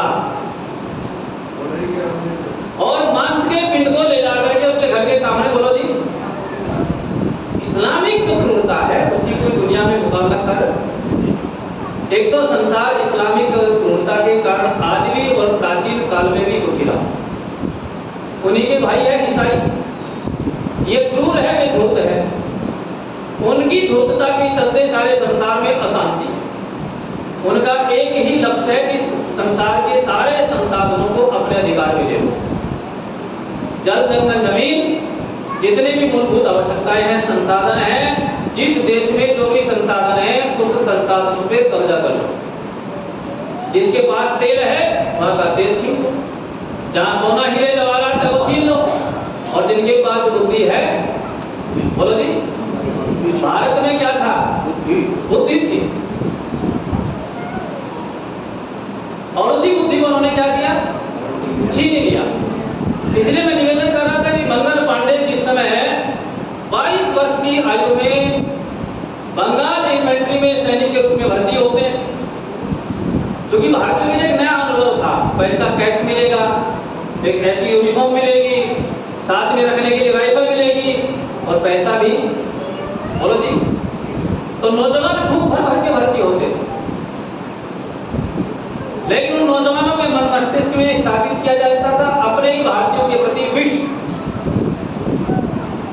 और मंगल पांडे के अशांत होने का कारण वो सुअर या गाय के मांस का प्रयोग कारतूस में होना हो सकता है कारण रहा हो, लेकिन मेरे अनुसार मूलभूत कारण ये नहीं था। अगर मूलभूत कारण होता तो आज भी इस 2026 के सत्र में हिंदू समाज बराबर मांस खाता है। इसी भारतवर्ष के अंदर लोगों ने सरेआम गाय को सड़क के ऊपर हिंदुओं ने काटा और कहा कि हम क्या करेंगे बोलो जी, गाय का मांस खाएंगे, हमें रोक करके दिखाओ। गत दिनों भारत के ही राज्य में हाई कोर्ट ने गौ हत्या को प्रतिबंधित किया था। सत्ता परिवर्तित हुई, एक ईसाई वहां की सत्ता पे बैठा और बैठते ही अपने राज्य के 2-4 वकीलों को कहा इंजेक्शन लगा करके कि आप जाओ सुप्रीम कोर्ट इसके विरोध में, और सुप्रीम कोर्ट ने ऑर्डर कर दिया कि आप गाय की हत्या कर सकते हो। हाई कोर्ट ने जिसके ऊपर प्रतिबंध लगाया था वो हत्या को, उसी देश के अंदर सुप्रीम कोर्ट उसको लीगल घोषित करता है, वैध करता है कि आप गाय की हत्या बोलो जी इसलिए कर सकते हो, चमड़ा के लिए कर सकते हो, मांस के लिए कर सकते हो, औषधियों में प्रयोग होने वाले विभिन्न प्रकार के उनके शरीर के जो अंग हैं उनके लिए कर सकते हो। और यदि माने कि केवल बंदूक की कारतूस में चर्बी का प्रयोग होना विरोध का था, तो मंगल पांडे से पहले कोई न कोई मुसलमान बंदूक उठा करके उसका विरोध करता, क्योंकि हिंदू आज मांस भी खाता है, तब भी खाता था, लेकिन एक मुसलमान आपको ऐसा ना मिलेगा जो सुअर का मांस खाता हो, छोड़ करके जिन्ना को। इतिहास का एक पहला और अंतिम मुसलमान है जिन्ना, जिसको क्या पसंद था? सुअर का मांस बड़े चाव से खाता था। जो लोग इतिहास को पढ़ते हैं गंभीरता के साथ, क्योंकि इतिहास भी 2 हाथों से लिखा गया, एक दक्षिण हाथ वालों के द्वारा, एक वाम हस्त वालों के द्वारा, जिन्हें वामपंथी कहते हैं, उल्टे हाथ से लिखने वाले लोग, एक दक्षिणपंथी जिन्होंने बिना भेदभाव के, बिना पक्षपात के न्याय परक होकर के इतिहास को लिखा। तो वो इतिहासकार लिखते हैं कि जिन्ना एकमात्र मुसलमान था जिसको अपने भोजन में क्या पसंद था? सुअर का मांस। और उसी का भाई नेहरू एक ऐसा बढ़िया हिंदू था, ये दो ऐसे खुले लोग थे जो खुले मन से स्वीकार करते। जिन लोगों ने थोड़ा भी उनके जीवन को पढ़ा, उन्होंने अपने जीवन में स्वीकार भी किया, छिपाया भी नहीं। तो मेरे अनुसार तो, लेकिन आप इतिहास पढ़ें, एक मुसलमान ऐसा न मिलेगा जिन्होंने उस स्वर वाले कारतूस की चर्बी का विरोध करो थी। तो विरोध का कारण ये तो सबसे बड़ा नहीं हो सकता। तो क्या कारण था? 3 कारण थे उसमें, और आज भी 3 ही कारण असंतोष के: अज्ञान, अन्याय और अभाव। अज्ञान था अपनी गौरवशाली परंपराओं का। आज वो भारतवर्ष की सेना में आज ब्राह्मण बटालियन नहीं है, लेकिन आपको जानकारी होगी या जानकर के अचंभा होगा कि बंगाल इन्फेंट्री में सबसे ज्यादा सैनिक ब्राह्मण थे। जिस बंगाल इन्फेंट्री में जाकर के अमर हुतात्मा मंगल पांडे जी सैनिक के रूप में 22 वर्ष की आयु में भर्ती हो गए, उसमें सर्वाधिक लोग कौन थे? बोलो, ब्राह्मण थे। जो लोग ये कहते हैं कि देश के लिए ब्राह्मणों ने योगदान क्या दिया, कि वो तो पेटू रहे, हलवा पूड़ी खाने वाले रहे, 15-20 दिनों जंतर मंतर पे धरना चल रहा था। उस धरने का विरोध करते करते लोग ब्राह्मणों के ऊपर उतर गए। माने देश में मानसिकता बन गई, इस देश के बहुसंख्यक वर्ग को जितना कोसेंगे, जितना उसको आप गालियां देंगे, उतने आप प्रसिद्ध हो जाएंगे। अभी हमारे बड़े प्रिय व्यक्ति है, तो 5-7 दिन से लगातार एक व्यक्ति को लक्ष्य करके सोशल मीडिया पे कुछ चला रहे कार्यक्रम। हम भी सुनते रहे, झेलते रहे, सुनते रहे, झेलते रहे। कल मैंने उसको फोन लगा लिया। मैंने कहा, महाराज वो सारे मुद्दे खत्म हो गए, बस एक ही मुद्दा रहा आपको। आप खुद करते नहीं हो, जो करता है उसके विरोध में दिन रात यही काम आपको रहेगा कि आप लगातार यही काम कर रहे हो। उसने जो बात कही, वो बात जंतर मंतर से मैच कर। उसने कहा, आचार्य जी ये बताओ, इस व्यक्ति ने आपको कितना सहयोग किया? मैंने कहा, सहयोग से क्या मतलब है? बोले, नहीं आप तो इसके पक्ष में बोल रहे हो, कुछ आपको मिला उससे? मैंने कहा, मुझे क्या मिला? तो बोले, मुझे मिलेगा। मैंने कहा, क्यों? बोले, मेरी डील चल रही है उनसे। जब मैंने वीडियो बनाई, ये प्रसिद्ध हो गई, और प्रसिद्ध होकर के उनके भी 2-4 लोगों ने उनसे कहा कि देखो आपके विरोध में ऐसा ऐसा बोल रहा है, तो उनके फोन को लाए। बोले, महाराज ऐसा मत करो। तो मैंने कहा, भाई मैं तो करूंगा, मैं तो घर में बैठा हूँ, कमरे के अंदर पैक हूँ, कमरे में बैठ करके मोबाइल सबके पास है, कुछ भी करो। तो बोले, मेरी उनसे बात चल रही है, और एक बड़े भारी अमाउंट की चर्चा थी कि वो मुझे इतना डोनेशन देने को तैयार है कि आप ऐसा मत करो, मैं आपको ऐसा करा देंगे। तो इस देश की भावना भी यही बन गई। सबसे पहले विरोध हुआ ब्राह्मणों का, और उस विरोध के होने का कारण ये रहा, आज आप जाइए सरकारी ऑफिस में, सरकारी कार्यालय में जाइए, आज आपको सर्वाधिक कर्मचारी असभ्य मिलेंगे। मेरी बात का बुरा मत मानिएगा, कोई व्यक्ति उस विभाग से संबंध रखता हो तो मैं क्षमा चाहता हूँ, लेकिन आज यदि सरकारी कार्यालयों में हम प्रताड़ित है, बैंक से लेकर के शिक्षा विभाग के दफ्तरों तक, कि वो इसलिए है कि वहां से ब्राह्मण क्या हो गया, हो एक तो खिन्न होकर के हो गया। रात दिन आप किसी व्यक्ति को कोसते रहो, वो क्या करेगा? वो खिन्न होकर के घर में बैठ जाएगा, बोले लग जाओ आप, मुझे क्या लेना देना। तो ब्राह्मणों का एक भारी वर्ग अपने विरोध को सुनते सुनते क्या हो गया, घर में बैठ गया। मुट्ठी भर लोग बच्चे वो अल्पसंख्यक हो गए। लेकिन उस काल में जब अंग्रेज इस देश के अंदर आया, तब यहाँ ब्राह्मण देश की मुख्य धारा का हिस्सा होता था। वो केवल पढ़ना पढ़ाना, यज्ञ करना कराना, दान देना और लेना उसके जीवन का हिस्सा नहीं था। इस देश की राष्ट्र की सीमाओं की आंतरिक व्यवस्थाओं की रक्षा करना भी ब्राह्मण का, बोलो जी, परम कर्तव्य था, परम धर्म। तो मंगल पांडे जिस इन्फेंट्री में भर्ती होते हैं, जिसे बंगाल इन्फेंट्री कहते हैं, उस समय न पश्चिम बंगाल था न पूर्वी बंगाल था, केवल क्या था? लेकिन वहां वो विरोध करते 3 सिद्धांतों के चलते। अज्ञान के कारण कि मेरे अपने भाइयों को नहीं पता कि हमारे साथ क्या हो रहा है, हमें अपनों के विरोध में उतारा जा रहा है। जहां भारतीय व्यक्ति विरोध करता है, भारतीय सैनिकों को लगा के इनके ऊपर गोली चलाओ। अरे कितना बड़ा अज्ञान है, कितना बड़ा हमारे विरोध का पर्दा दिमाग में स्थापित उतार दिया गया कि हम भाई के हाथों भाई का कत्ल कर रहे हैं। अभाव था, भारतीय सैनिक को योग्य होने के बाद भी ऊंचा पद नहीं मिलता था। अंग्रेज अयोग्य होते हुए भी ऊंचे पदों पर बैठते थे। अधिकारी सब अंग्रेज और सैनिक सब तो ये अन्याय था। और तीसरा था अभाव। आप इतिहास पढ़कर के देखें, वेतन और भत्तों में भी भेदभाव होता था।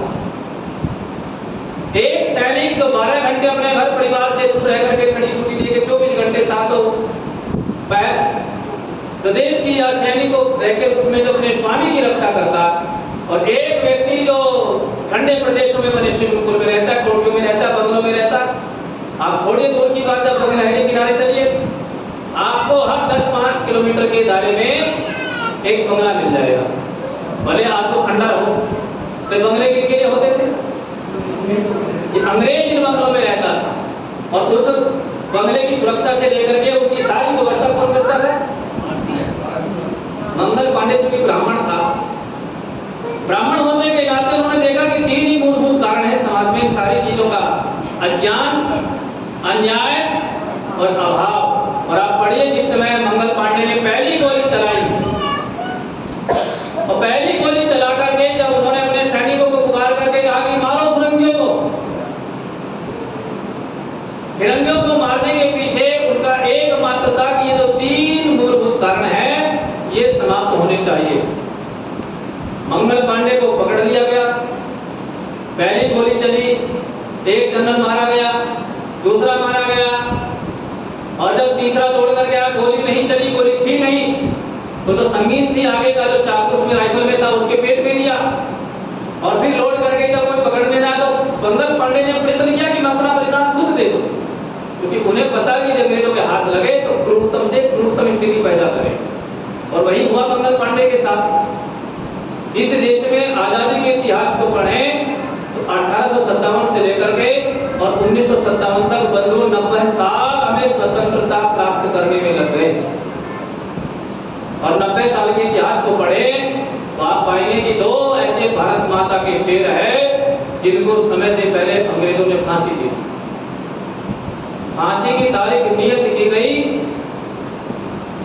18 और 10 दिन पहले 8 तारीख को उन्हें फांसी, बोलो जी, एक तो थे मंगल पांडे और दूसरे थे सरदार भगत सिंह, जिन्होंने सतलुज नदी के किनारे किसी भय से कि कहीं ऐसा ना हो कि बम मार करके इस जेल की दीवारों को तोड़ दें और भगत सिंह को छुड़ा करके ले जाए, यहाँ आपका टिका रहना असंभव है।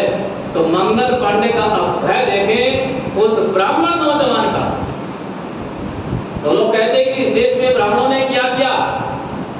याद रखिए, जब जब इस देश पर संकट के बादल छाए, मैं बड़ा गंभीर शब्द प्रयोग कर रहा हूं, क्या जब जब सृष्टि के आदि से लेकर के और 2026 तक आप आंकड़े निकाल करके देखे पड़े कि जब जब ये देश गंभीर संकटों के मध्य से गुजरा, सबसे पहले ब्राह्मण माताओं ने अपने पुत्रों को पुत्रियों को देश के लिए बलिदान देने के लिए तैयार किया।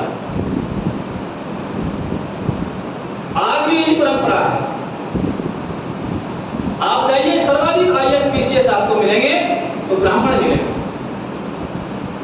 क्योंकि शिक्षा और संस्कार सभ्यता इनके रक्त में है। लेकिन दुर्भाग्य क्या है?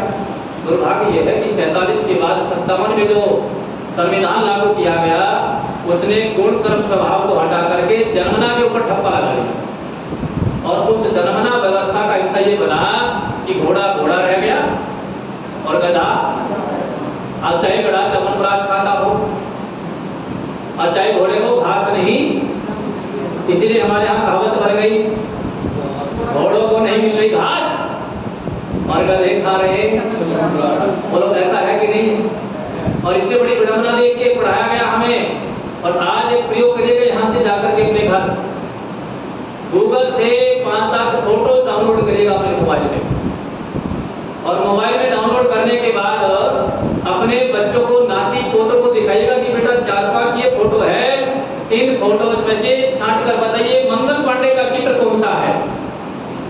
मुझे नहीं लगता कि 1% भी इस देश का विद्यार्थी मंगल पांडे के चित्र को पहचान सके ईमानदारी से।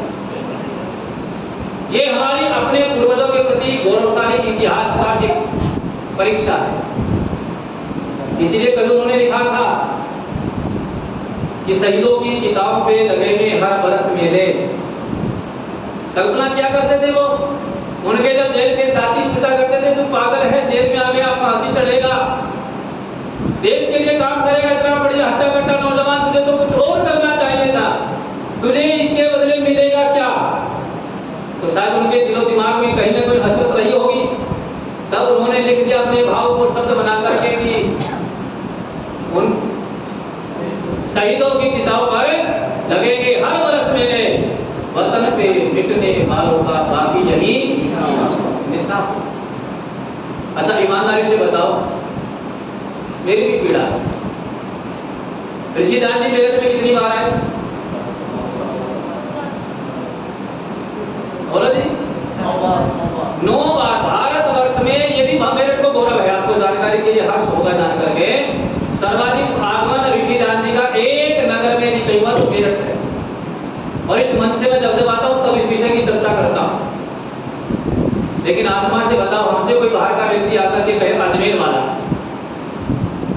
या हमसे कोई कहे उदयपुर वाला कि चलो हम मेरठ आए हैं जी, और ऋषिदान जी महाराज 9 बार मेरठ आए, ऐसे सुनते हैं हम, तब इतिहास में पढ़ते हैं। मुझे उस स्थान के दर्शन कराओ जहां ऋषिदान जी महाराज ने प्रवास किया, दिखा सकेंगे? या हमसे कहे कि शेर बड़ा पड़ा जाता है मंचों पे, शहीदों की चिताओं पे लगेंगे हर बरस मेले, क्या ऋषिदान जी का बलिदान देश हित में नहीं था? बोलो। लेकिन क्या हमने उनकी स्मृति को चिरस्थायी बनाने के लिए मेरठ महानगर में क्या हमारे पास कोई स्थान विशेष है? ले दे करके घुमा फिरा करके लाके छोड़ देंगे बुढ़ाना के, बोले देखो जी ये शिलापट लगा है, ये यज्ञशाला है, ये आर्य समाज मंदिर है, जिसकी ईंट ऋषिदान जी अपने हाथ से रख करके, बोलो जी, क्या यहाँ के अलावा हमारे पास कोई वो जगह है जहाँ ऋषिदान जी महाराज रहे, जहाँ उन्होंने प्रवचन किया, जहाँ बैठ करके उन्होंने गोवृषाधिरक्षणी सभा की स्थापना की, जहाँ बैठ करके पूरा परोपकारी सभा का बायलॉज बनाया, जहाँ बैठ करके ऋषिदान जी महाराज ने इस भारतवर्ष की मेरठ की नारियों से कहा कि बेटा जाओ, मैं नारियों को उपदेश नहीं करता, स्त्री का गुरु ही उसका पति होता है, जाइए अपने पतियों को भेज दीजिए। ये घटना कहाँ की है बोलो? लेकिन ऋषिदान का ऐसा कोई स्मारक हमारे पास नहीं है कि हम आने वाले व्यक्तियों को दिखाएं कि देखो ये वो जगह है जहाँ ऋषि ने बैठ करके तप किया था। हम पढ़ते हैं इतिहास में कि जलियांवाला बाग कांड हुआ था कहाँ? अमृतसर के अंदर। जान हत्या देश की आजादी की लड़ाई की मांग को रखने वाले क्रांतिकारियों के ऊपर जनरल डायर ने गोलियां चला करके रक्त से धरती को लाल कर दिया था। लेकिन आपको जानकारी के लिए बताऊं, आपके इस मेरठ जिले को भी एक मिनी जलियांवाला बाग कांड का गौरव प्राप्त है। आप दहेज थाना के पास गांव भमोरी में आज वहां छोटा सा स्मारक बना है, छोटा सा स्मारक, और धूल मिट्टी कंकर पत्थर उसकी शोभा है। उसी के सामने एक सरोवर है, एक तालाब है। उसके विषय में कहा जाता है कि इस देश की आजादी की लड़ाई लड़ने वाले क्रांतिकारियों को अंग्रेजों ने यहाँ फांसी पे लटकाया था और उनके बदन से इतना रक्त बहा था कि नालियां लाल होकर के ये पूरा तालाब का पानी भी लाल रंग के रक्त से रक्तित हो गया था। लेकिन पूछना घर पड़ोसियों से जाकर के आपने भमोरी का नाम सुना है क्या?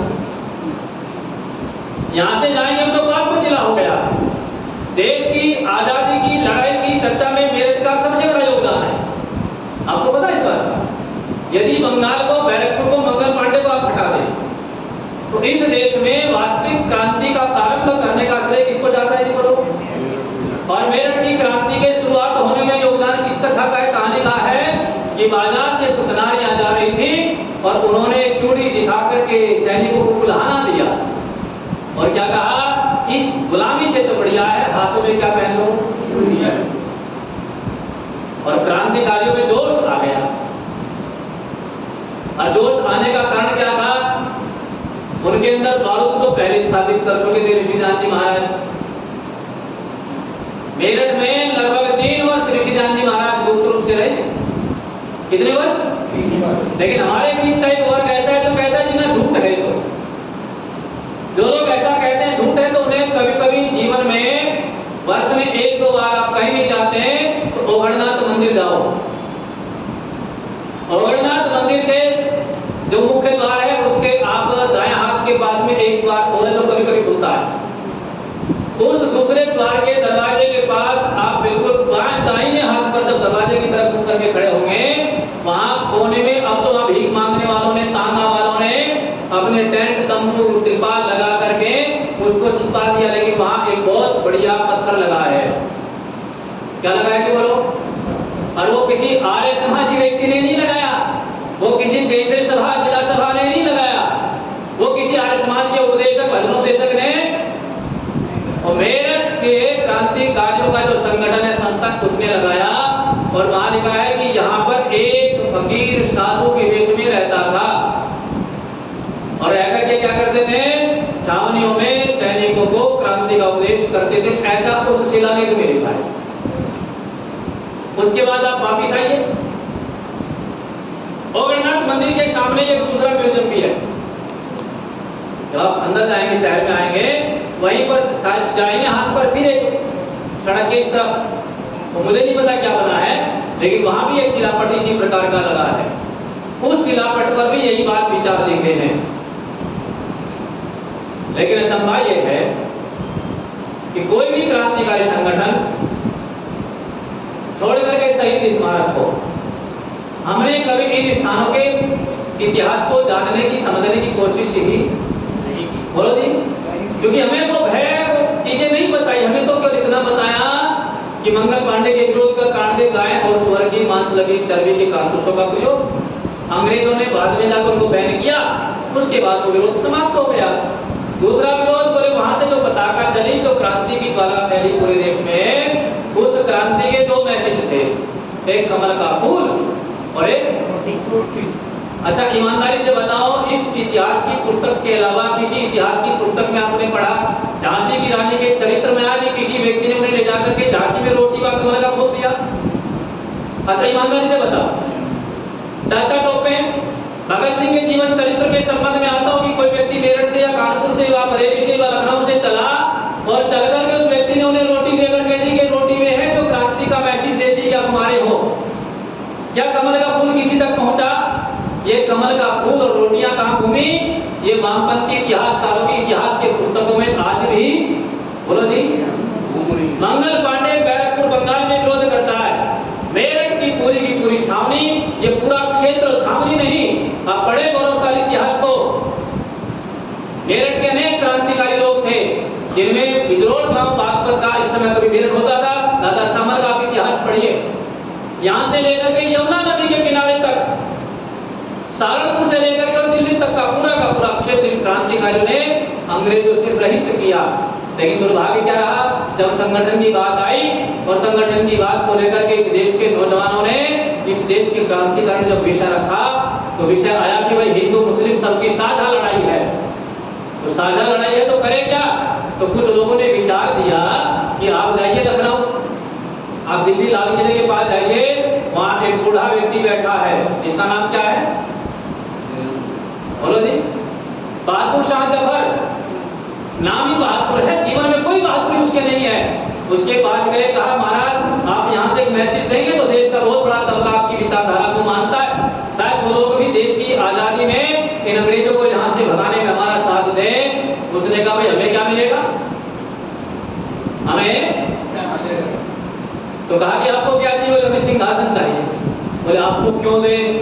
बोले तो व्यापार है, हमें इसलिए दो कि अंग्रेज यहाँ पर आए थे तो किन्हें हरा कर आए थे? बोलो जी, अंग्रेजों ने किन्हें हराया था? सबसे पहले अंग्रेज कहाँ आए थे? कोलकाता में। किसे हराया? मुसलमानों को। बोले जी वहां पहले मुसलमानों को हरा करके उन्होंने सत्ता स्थापित की और मैं अंतिम मुगल सम्राट हूँ, मुगलों के खानदान का मैं अंतिम वारिस हूँ, मुझे अंग्रेज पेंशन देते हैं, मेरा जीवन यहाँ कटता है।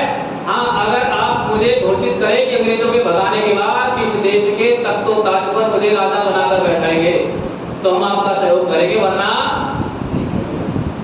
परिस्थिति जन स्थिति को देख करके उसकी बातें मानी गई और मान करके उस व्यक्ति का भी सहयोग लिया गया। तब यहाँ से लेकर के और लखनऊ तक कई छुट्टी भर मुसलमानों ने भी इस आजादी की लड़ाई को, जंग को जारी रखने में क्या किया वो लोग। लेकिन सबसे बड़ा सहयोग आता है शाहजहांपुर की उस से जहाँ ऋषि दान का एक शिष्य पंडित राम प्रसाद बिस्मिल आज समाज भवन शाहजहांपुर में बैठ करके अस्माकुल्ला खां के साथ इस देश की आजादी की योजनाएं बनाता है। वहां बैठ करके दोनों यज्ञ में आहुति देते हैं और एक ऐसा आदर्श इस संसार के अंदर प्रस्तुत होता है वास्तविक अर्थों में, जिसे गंगा जमुनी तहजीब बोलो जी। लेकिन इस गंगा जमुनी तहजीब ने हमारी भारतीय सनातन संस्कृति की जड़ों को हिला करके, यदि आज ब्राह्मणों की स्थिति देखें तो इस वर्तमान परिस्थितियों में आज का ब्राह्मण दीन और हीन होकर के जीवन जी रहा है।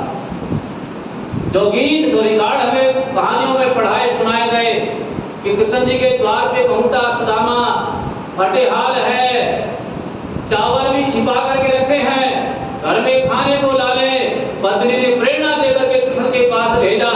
ऐसी ऐसी कथाओं को, और इससे भी निम्न तो वे दंत कथाएं आती जिनको सुनकर के पीड़ा होती है। आप कितनी पौराणिक कथाओं को पढ़िए, अभी हमारे यहाँ पड़ोस में दुकान है, आप कितनी पुस्तकें खरीदिए, जितनी भी व्रत उपवास पौराणिक कथाओं की कहानियां हैं, उनका प्रारंभ एक ही वाक्य से होता है, एक गरीब ब्राह्मण था, एक गरीब ब्राह्मणी थी। ऐसा स्थापित किया कि आज हमारा माइंड सेट हो गया। यदि कोई ब्राह्मण बढ़िया मकान में रहता हो, कोई बढ़िया पंडित बढ़िया घोड़ा गाड़ी कपड़े पहन करके घूमता हो, क्या कहते हो, माइंड सेट हो गया। बोले ब्राह्मण कैसा होना चाहिए, गरीब होना चाहिए। लेकिन ऐसे लोगों को मंगल पांडे के चरित्र से प्रेरणा लेनी चाहिए कि वो केवल हवन और मंत्र पढ़ने वाला नहीं, देश के ऊपर जब जब संकट आए अपनी बंदूक की गोलियां दाग करके दुश्मन की छाती चीरने का साहस भी रखने वाला होना चाहिए। जोर से बोलो। इसलिए इस मानसिकता को परिवर्तित करने की आवश्यकता है। एक उदाहरण से इस बात को समझेंगे। और ब्राह्मण का नहीं हुआ ये, नैतिक चला गया, फिर क्षत्रिय कुल पड़ा गया। आज यदि कोई कह दे कि मैं क्षत्रिय कुल में पैदा हूं, अच्छा आप वही है, इन्होंने फिल्मों में जो हुआ वो हमने देखा है। इसके बाद कौन आ गया, वो वैश्य आ गया। जितना ब्राह्मण को सताया गया, नीचा दिखाया गया, उससे ज्यादा क्षत्रिय को साथ दुर्व्यवहार हुआ। और कब से हुआ बोलो, 1950 के बाद हुआ ये, फिल्मों आने के बाद। और उसके बाद जितना क्षत्रिय के साथ किया गया उससे ज्यादा बोलो। और आज तो मैं कई बार यहां से भी घोषणा कर चुका हूं क्योंकि पीड़ा है हमारे दिलो दिमाग में। दुनिया ऑनलाइन शॉपिंग करे चलेगा, लेकिन जब एक व्यापारी के घर में डिलीवरी बॉय आकर के कोई पैकेट या कोई सामान देकर के जाता है, फिर पीड़ा। मैं कई बार कहता हूं हमें गुरुकुल चलाना है तो चंदा किनसे लेंगे, बोले बंसल से कुछ कराओ, अमित खान जी कुछ कराओ। लेकिन जब शॉपिंग करने की बात आती है, माल खरीदने की बात आती है, फिर किसको कहेंगे, फिर हमें फ्लिपकार्ट याद आएगा, हमें विदेशी कंपनियां याद आएगी। याद रखिए इसी सनातन परंपरा को तोड़ने का काम इन्होंने किया।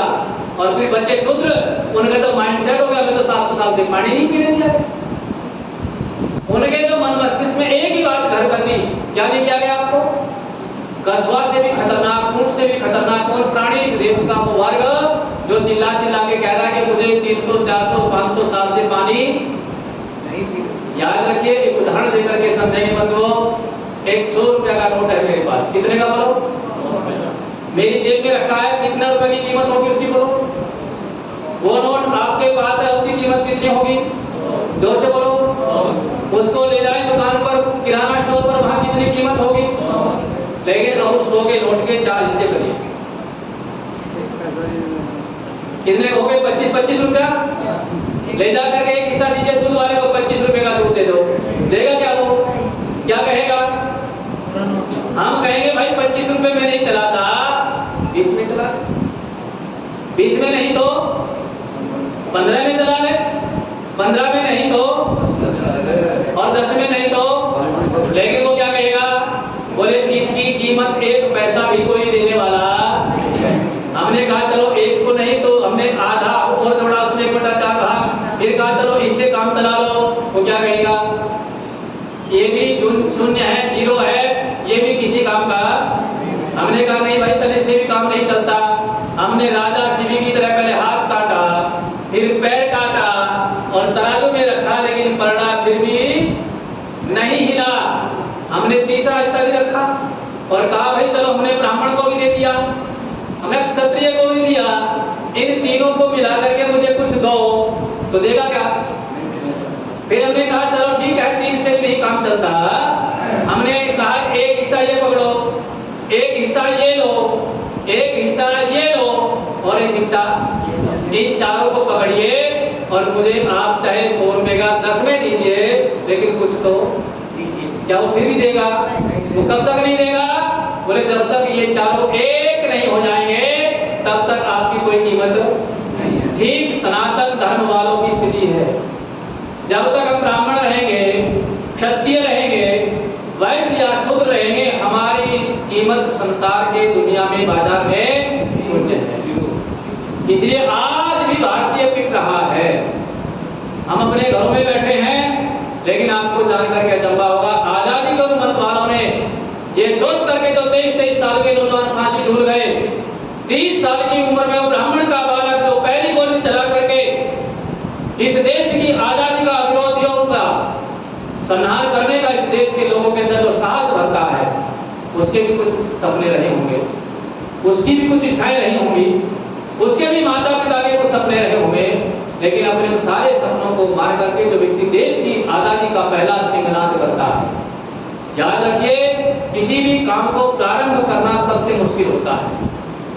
इसलिए हमारे यहाँ महात्मा विदुर ने कहा विदुर नीति में कि अंत ही प्रारंभ है, अंत ही। महात्मा विदुर साफ लिखते हैं कि यदि अंत होगा तो प्रारंभ होगा।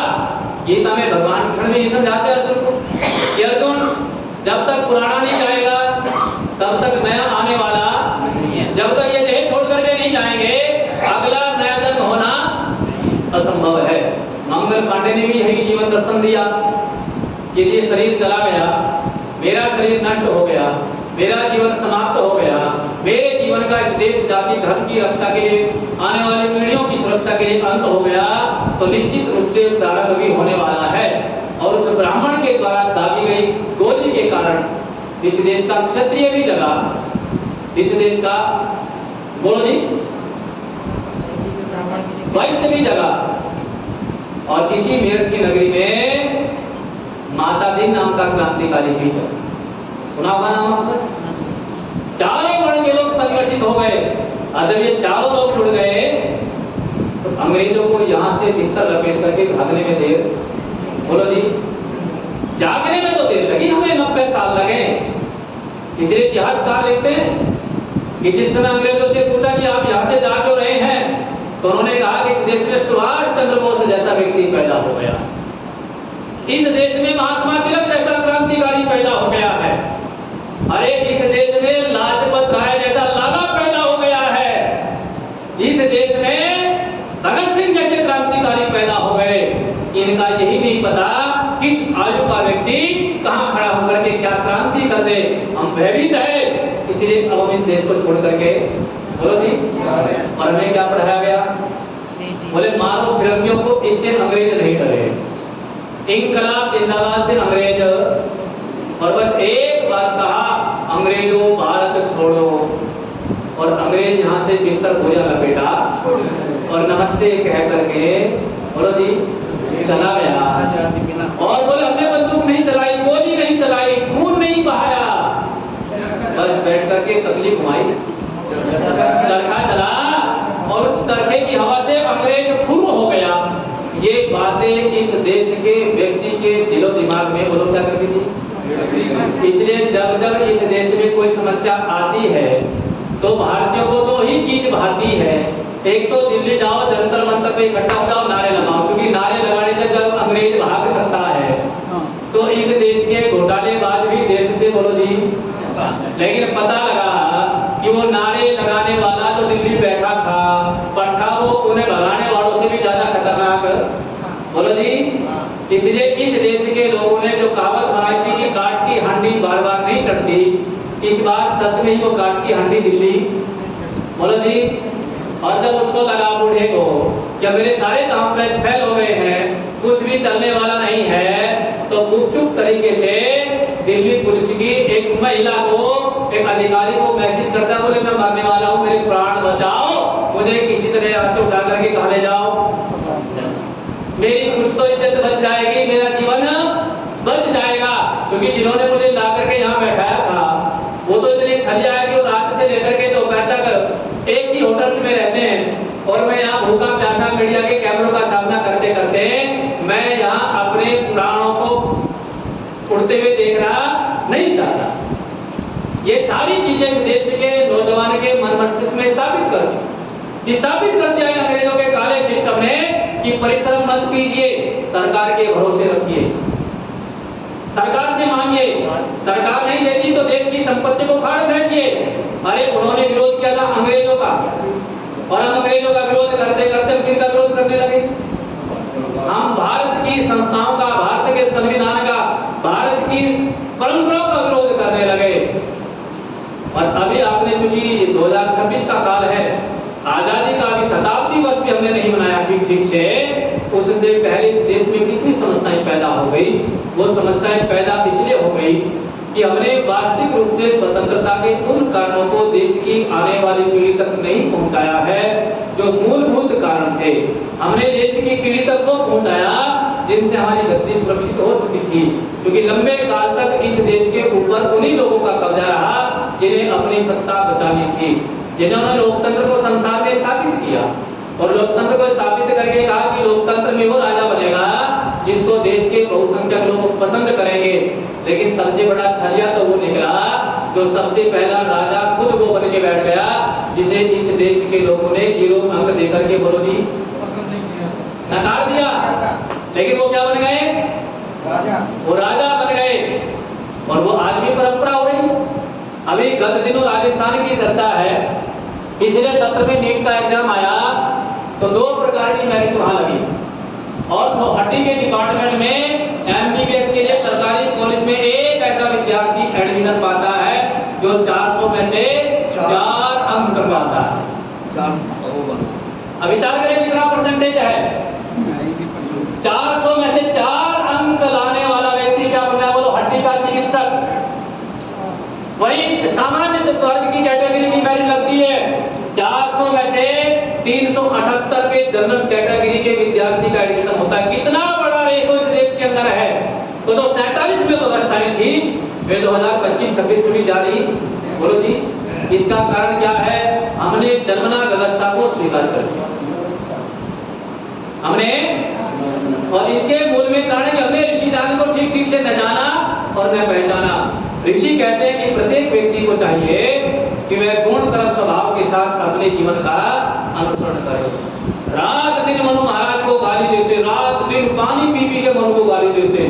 मनु महाराज साफ लिखते हैं मनुस्मृति में कि यदि पुरुषार्थ नहीं करता, विद्या नहीं पढ़ता, तो ब्राह्मण का बालक भी शूद्र हो जाता है।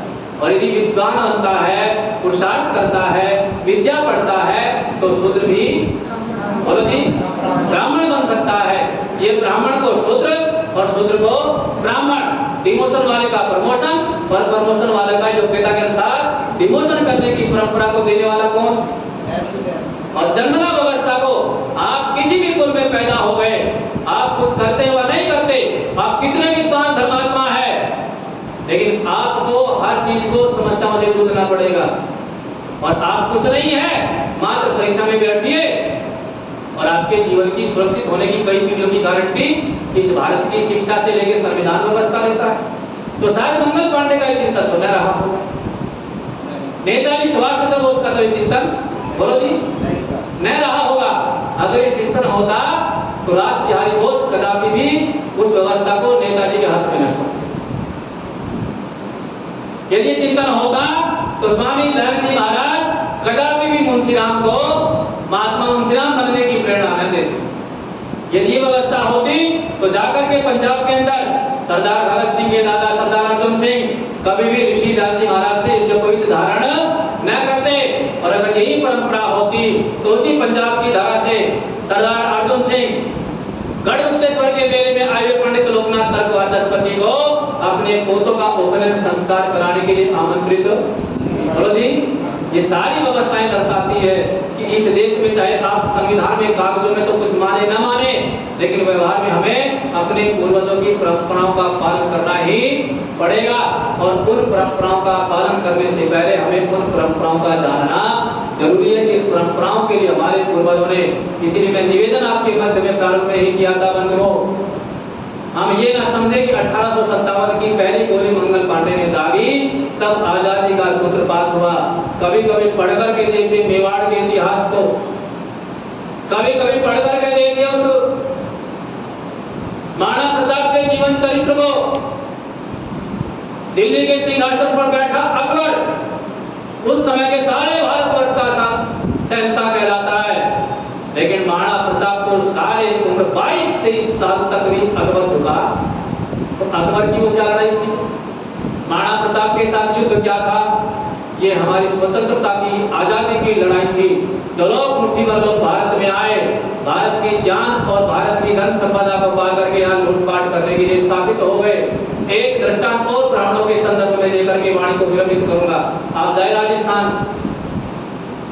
का जोधपुर, बाड़मेर, उस सब क्षेत्र में कभी जाए, जाकर के उन गांव के लोगों से पूछिएगा कि आपके यहाँ जो ब्राह्मणों के विवाह होते हैं वो किस परंपरा से होते हैं?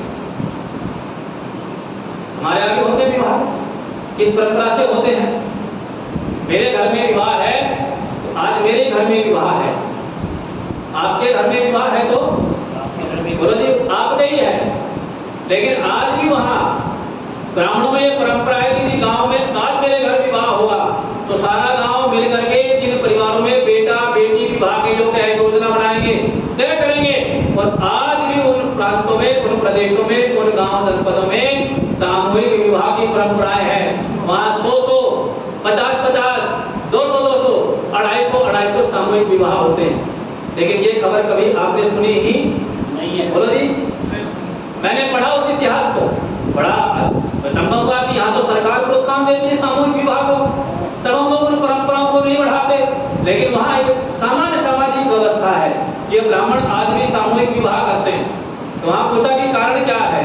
पता लगा कारण यह है कि जिस समय सबसे पहले एक 16 साल का मुस्लिम लुटेरा मोहम्मद बिन कासिम आकर के खैबर दर्रा से लेकर के और सिंध तक को लूट करके जाता है, और सिंध के राजा को जब वो बंदी बना करके वहाँ की प्रजा को लूटता है, तो वहाँ के ब्राह्मण अपनी धर्म संस्कृति बेटे बेटियों को बचाने के लिए उस राज्य को छोड़ करके पलायन करते हैं, और पलायन करके अपने रिश्तेदारों के यहाँ आते हैं। उनके कुछ रोटी बेटी के संबंध राजस्थान से थे, और चूंकि राजस्थान की मिट्टी की तासीर ही कुछ क्रांति की है, तो वे उनके निवेदन पर यहाँ आकर के बस गए। और जब वहाँ से व्यक्ति भागता है ना, कहीं से भी पलायन करता है, तो अपनी सुरक्षा का हथियार सबसे पहले लेकर के, बोलो जी, जब वो राजस्थान में आकर के बसे तो उनके पास में क्या था? किसी के हाथ में तलवार, किसी के छुरा, किसी के कटार, किसी के फावड़ा, किसी के कुल्हाड़ा, जैसी जैसी चीजें रही होगी, भाला आदि।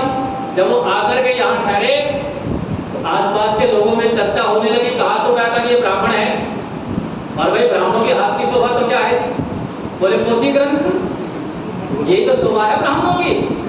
लेकिन इनके हाथ में क्या है जी? बोलो, ये कोई षड्यंत्र लगता है, ये ब्राह्मण हो ही नहीं सकता, क्योंकि माइंडसेट है।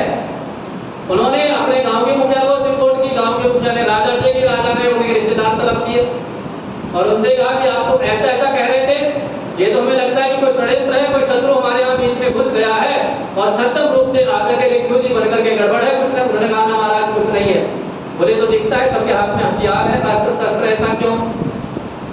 उन्होंने जो बताया वो इस देश के आजादी के कारण को समझने में सबसे बड़ा योगदान है।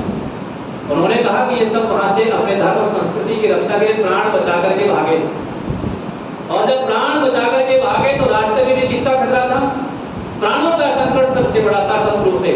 तो प्राणों की रक्षा के लिए व्यक्ति कुछ नहीं छोड़ता, सबसे पहले अपने प्राण बचाने के लिए अस्त्र और शस्त्र लेकर के।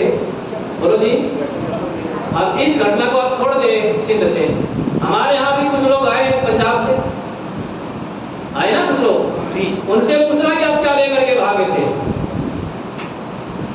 अगर वो लोग भी तलवार तमंचा लेकर भागते तो 47 के बंटवारे में शायद इस देश और पाकिस्तान के हिंदुओं की दुर्गति इतनी खतरनाक, यदि उन्होंने किनसे सीखा होता, सिंध के उन ब्राह्मणों से सीख लिया होता, और फिर यहाँ आकर के क्योंकि सब गरीब थे तो उन्होंने कम खर्चे को अपने जीवन का हिस्सा माना, कम खर्चे में ज्यादा लाभ हो। एक पंडित आकर के सबका संस्कार मंत्र बोल करके पढ़ दे, एक पंडाल में सबका कार्यक्रम बन जाए, एक हलवाई बैठ करके सबके भोजन की व्यवस्था कर दे, 5-5 बराती आकर के इस परंपरा को कर दे तो हमारा बहुत बड़ा खर्च बच जाएगा। ये परंपरा उन लोगों ने जो कभी 700 कुछ ईस्वी में प्रारंभ की थी, वो परंपरा आज भी 2026 तक इस देश का कोण हो रहा है। ब्राह्मण इस देश का हो रहा है, लेकिन हमने इस व्यवस्था को, इस मित्र व्यवस्था को, इस कम खर्चीले जीवन को जीने की शैली को हमने अपने हिस्से का जीवन का हिस्सा न बनाया। हमने किनको बनाया? हमने बनाया कि कर्जा ले ले करके अपने जीवन के सुख भोगो। क्योंकि हमें तो पढ़ा दिया गया इतिहास की पुस्तकों में, अजगर करे न चाकरी और पंछी करे न काम, दास मनु का कह गए। और इससे पहले संस्कृत के लोगों ने भी छोड़ा, उन्होंने भी कह दिया पीत्वा पीत्वा यावत् पतति भूतले पुनरुत्थाय पुनः पीत्वा पुनः दमन विद्यते। खादितव्यम तदापि मर्तव्यम न खादितव्यम तदापि मर्तव्यम पुनः दंत कटकटायते किम कर्तव्यम। का लोग पढ़ रहे हैं, अभी भी वेद याद करते हैं, बोले अच्छा इनका भी उपाय करो, इनके भी कान में फूंक मार दी गई। पठितव्यम तदापि मर्तव्यम न पठितव्यम कदापि मर्तव्यम पुनः दंत कटकटायते किम कर्तव्यम। बोले पढ़ोगे तो भी मरोगे, नहीं पढ़ोगे तो भी मरोगे। फिर ये कट करके उन्होंने लेके गा के चिल्ला के बोलने से क्या लाभ है? आराम से मस्त रहो, आरक्षण का सुख भोगो, सरकार को गालियां दो, देश का फ्री का राशन लो, और बहुसंख्यक हिंदुओं को दिन रात क्या करो?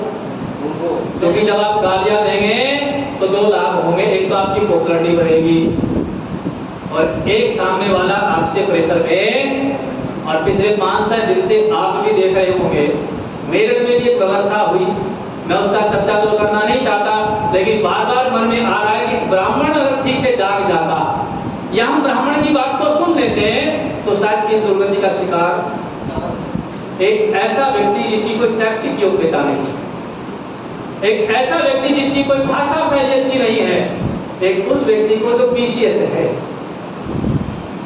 जो कॉम्पिटिशन फाइट करके आया है, ऑल इंडिया रैंक होल्डर है, उसको दरोगा सीओ कह करके जब ऐसा हटकाता है तब मंगल पांडे की बंदूक याद आती है। काश इस देश का ब्राह्मण फिर से मंगल पांडे बन जाए, काश इस देश का ब्राह्मण सिंध के भागे हुए मोहम्मद मीर कासिम के 27 ब्राह्मणों की जीवन से कुछ शिक्षा ले लेता। लेकिन बंधुओं हमने ये शिक्षा नहीं दी। क्यों नहीं दी? क्योंकि 5 मदरसाधारी हमारे सिर पर शिक्षा मंत्री बना के बैठा दिए गए। आजादी होती एक के बाद 5 मदरसा छाप शिक्षा मंत्री इस देश के रहे, इसीलिए उन्होंने हमें ऐसा ही पाठ पढ़ाया कि इस देश की पीढ़ी की रगों में उबलता रक्त ठंडा ठंडा ठंडा होता चला गया। और आज हमारे भाई, हमारे वो अच्छे अधिकारी, हमारे वो अच्छे चिकित्सक हर प्रकार की प्रताड़ना झेल रहे हैं।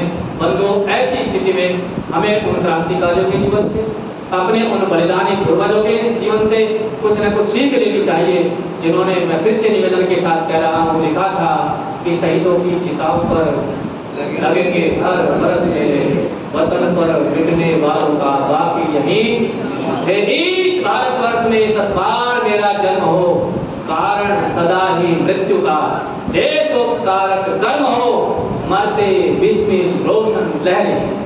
क्या बढ़िया लिखा है पंडित राम प्रसाद बिस्मिल ने। मरते बिस्मिल रोशन लहरी, अस्पाक अत्याचार से होंगे पैदा सैकड़ों उनके रुद्रगी। ऐसे इस महान पर्व पर भारत माता के उस महान सपूत को वैदिक कन्या गुरुकुल दवतला परिवार की ओर से विनम्र भाव के साथ श्रद्धांजलि अर्पित करते परमात्मा से यही प्रार्थना करता हूँ कि प्रभु हम लोगों के जीवन में भी उपनिषद का ये उपदेश कि अस्तो मां सदगमय तमसो मां ज्योतिर्गमय और मृत्योर्मामृतम की भावना सदा उछाल लेती रहे। हम सबके जीवन में उन वीरों की चिताएं ऊर्जा बनकर के अपलावित करती रहे। इन्हीं विचारों के साथ आप सभी के प्रति धन्यवाद ज्ञापित करते अपनी वाणी को विरमित करता हूँ। ओम शांति शांति शांति।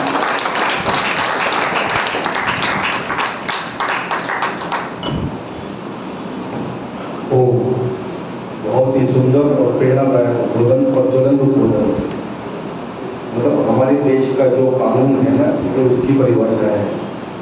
आचार्य जी ने जो बात कही ना, वो पूरी बात नहीं थी। मतलब जो हड्डी डिपार्टमेंट है तो 4 नंबर थे, जो और डिपार्टमेंट में थे, किसी में 12 है, किसी में 14 है, किसी में 15 है, किसी में 25, और 477 वाले का नाम मैरिट नहीं आया था। ये हमारी की कानून व्यवस्था है।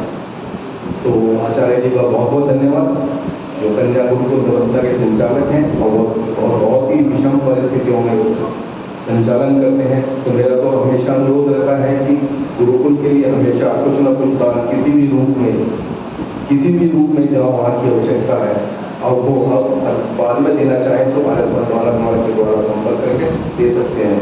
मैं उनका बहुत आभारी रहूँगा। तो बात का थोड़ा ध्यान दें। मैं अगर अध्यक्ष जी को आमंत्रित करता हूँ आपके अध्यक्ष भाषण के लिए।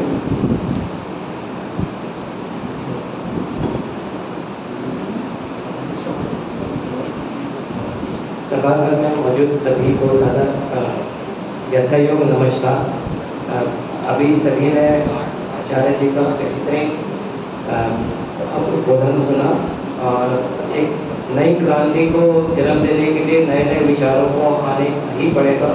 और मैं समझता हूँ कि यहाँ सभागार में मौजूद हर व्यक्ति के मन में अलग अलग क्षेत्र में जैसा हम काम कर रहे हैं और कुछ ना कुछ नए विचार आते हैं, तो आपस में जब हम शेयर करेंगे, उनको बताएंगे, तभी एक नई क्रांति का युग शुरू होगा।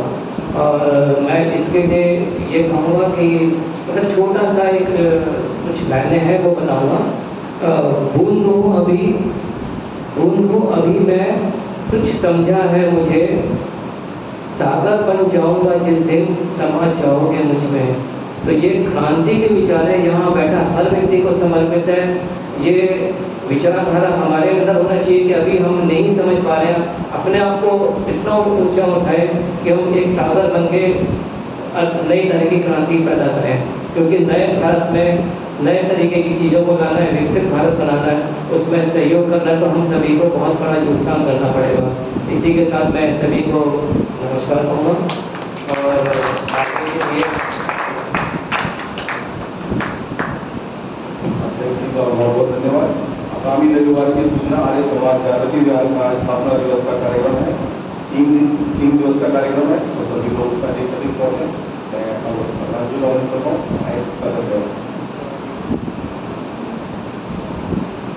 सभागार में सभी का स्वागत है। समय लगभग पूरा हो गया है, 5 मिनट है। बहुत सुंदर उद्बोधन, लेकिन इतनी सुंदरता होती है जैसे रस आ जाता है तो नींद आ जाती है। तो कहते हैं ना, देशभक्ति तो हम में भी बहुत थी, मगर क्या करें, आराम सामने किया तो फिर नींद आ गई। अब किसी में कुछ नहीं है, हम जो भी काम कर रहे हैं तो अपनी खादा पूर्ति कर रहे हैं या अपनी मनोभाव पैदा कर रहे हैं समाज को दिखलाने के लिए। तो हमारा प्रयास हमेशा रहता है, सुप्त अवस्था में जगाने का प्रयास करते हैं, लेकिन उपकरण है, पता नहीं कब जागेंगे नहीं जागेंगे तो हमें वो उठेंगे।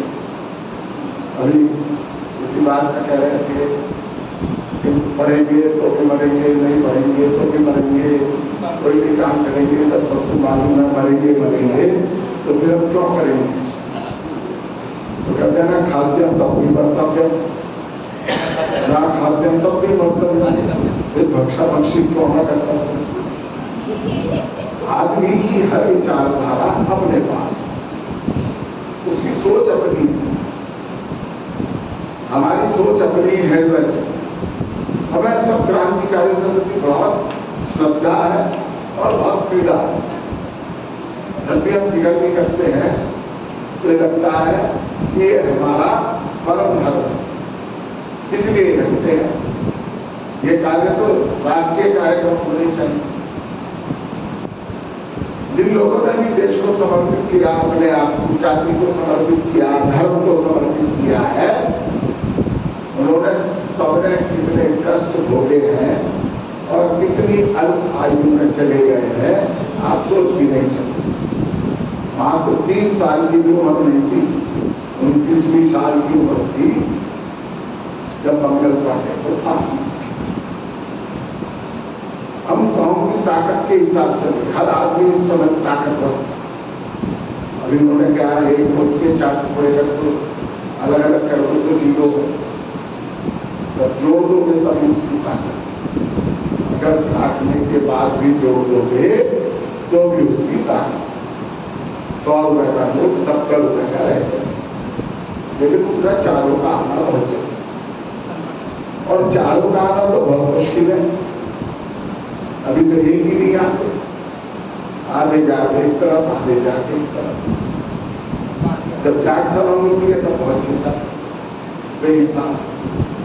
कोई सभी ले लो, ब्राह्मण हो, जाट हो, अभी भी जाति बार कूट के भरा हुआ है, निकलता नहीं वो।